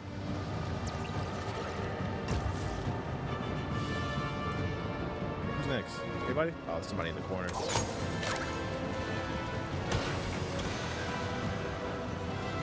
I'm gonna relish this rematch. Ketchup and mustard. The Batman is mine. The Sauce Prince. Who ordered ketchup and mustard? Enjoying your take.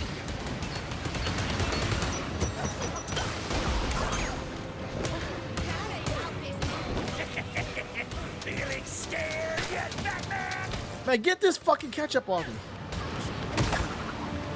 You know how hard it is? Just keep fucking. Bro, we are fighting the whole goddamn jail. What scarecrow got you seeing? Come on, let me get up with the break. I'm hitting B. Really fierce. Oh my god.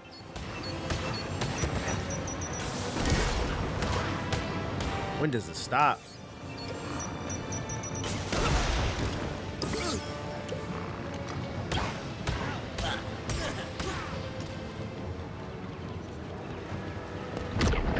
Come on.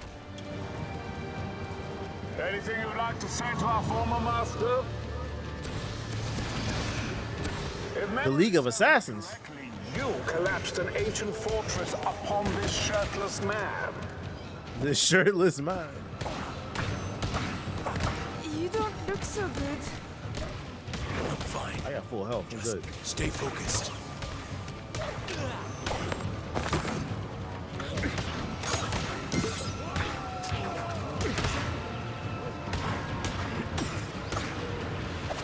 All right, come on. These games are so funny, and they're like effortlessly funny. They're not trying too hard sometimes.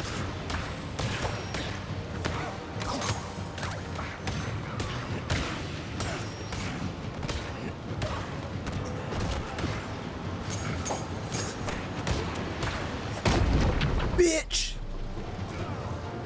The effects are wearing off. Technically, the safest day to work in Arkham is when all the supervillains burst out. Out of the frying Nah, because then you gotta go catch them, bro. What?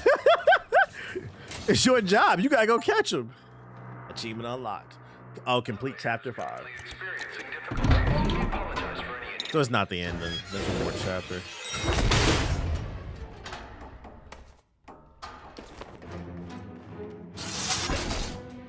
Talia! Talia! You're making a terrible mistake. Not as serious as yours. Oh, I'm about to get my back broken. Pause. Bane. Oh, you think darkness is your ally? You merely adopted the dark. I was born in it, molded by. Ah! Who put that there? I could have really hurt myself. You looked a lot shorter from over there. You fight like a younger man, with nothing held back. Admirable, but mistaken. I will take everything from you.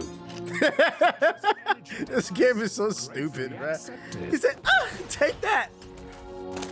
It will serve well as the core of our Dionysian. I'll give it, like, this game is actually legitimately funny. And the city of Gotham will feel the weight of your absolute failure.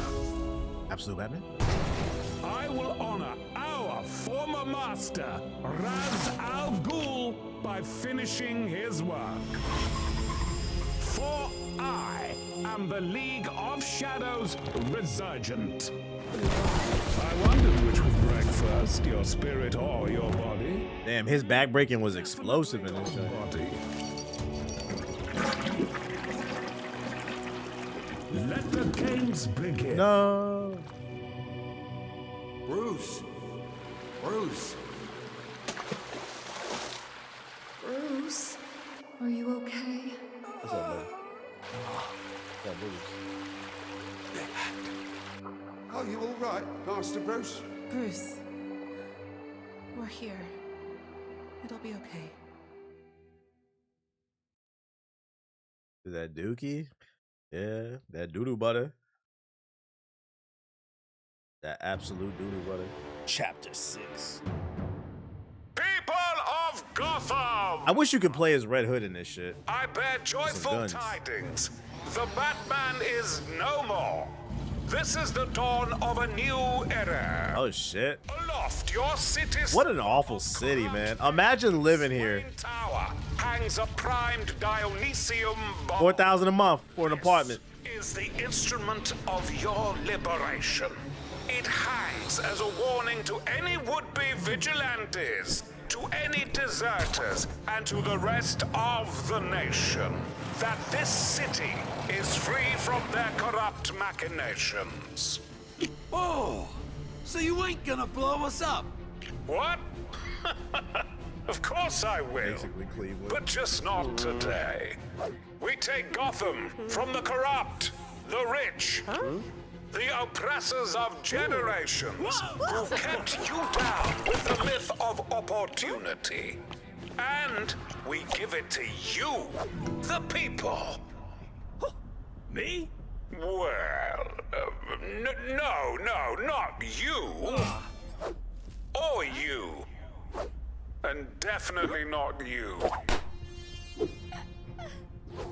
Yes, you. You, the people. Gotham is yours. None shall interfere. Do as you please. This feels like Arkham, like a mix between the movie and Arkham Knight. Not Arkham Knight, but Arkham City. When what was it? The doctor unleashed the villains on the city. Forgot the doc's name. Without a containment harness, it's only a matter of time before it detonates. Hugo, yeah, Hugo Strange, yeah.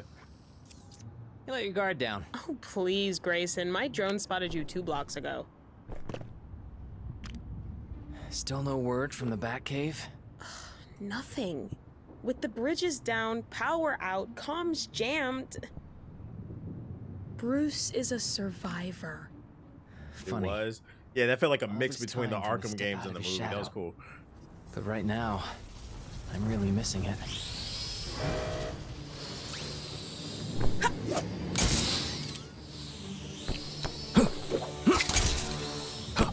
We got this, Grayson. Let's go defuse that bomb. Oh shit, Gotham Knights is back. Chat, Gotham Knights too. The rooftops are too exposed. Then we'll stick to the shadows. Numbers about to start popping up when we fighting this shit. This neighborhood's really gone downhill. There's an underpass on the other side of the courtyard. Let's start It's by like the heading last there. hour or two. If you thug it out, you should be able to beat it. Nah, I ain't thugging it out. No more heroes, no more corrupt elites, and no more Todd from... I'm calling it a night. This is a perfect place to end it. We'll beat it tomorrow. I'm tired. It's 11. Go watch the new podcast if you want to stay up. We'll finish it tomorrow. I thought that mission that we were on was the last mission, but we'll finish it tomorrow then. I gotta figure out what we're gonna play after I finish this shit anyway. Save. Siggy went off, so is anybody live? I'll tell you this much, chat. Apparently a lot of y'all did not beat the game, because I mean, look at this shit right here. We just finished chapter 5. What'd I say right there? Can y'all see that? Y'all niggas do not beat games. This is an easy game too. That's the funny part. 26%. So I fully expect that when I finish this game, chapter 6, it'll probably be 25% or less, man. Shit is fucking funny, man. Niggas is frauds, dude. Only 17% of people have purchased all gadget upgrades. Shit is crazy, man. They don't got attention spans. Play that AC4 remake? Nah, that shit is too long. I would consider it if it wasn't so long, but that shit is too long. And if I started, I want to beat it. Let me see. The numbers guy. We on your ass, bro. We on your ass. I'm a raid Trey. Let's see. Raid. Trey. Wait, what the fuck? There we go. All right. I appreciate everybody who came through to the stream. If you're new, hit the follow button. Thank you to everybody who subbed, donated, all that shit. Hit the like button. before he's selling right now. Hit the like before you leave. I'll be back tomorrow to finish the Batman and talk more gaming news with y'all, and we'll figure out what we'll be playing next. But until the meantime, in between time, I'll see y'all later. Everybody have a good night. New podcast up. Go hit the link in the description box on the podcast. Support the new sponsor. We're trying to re-up, man. We're trying to get a long-term deal. We need y'all help. Hit the link. Bye.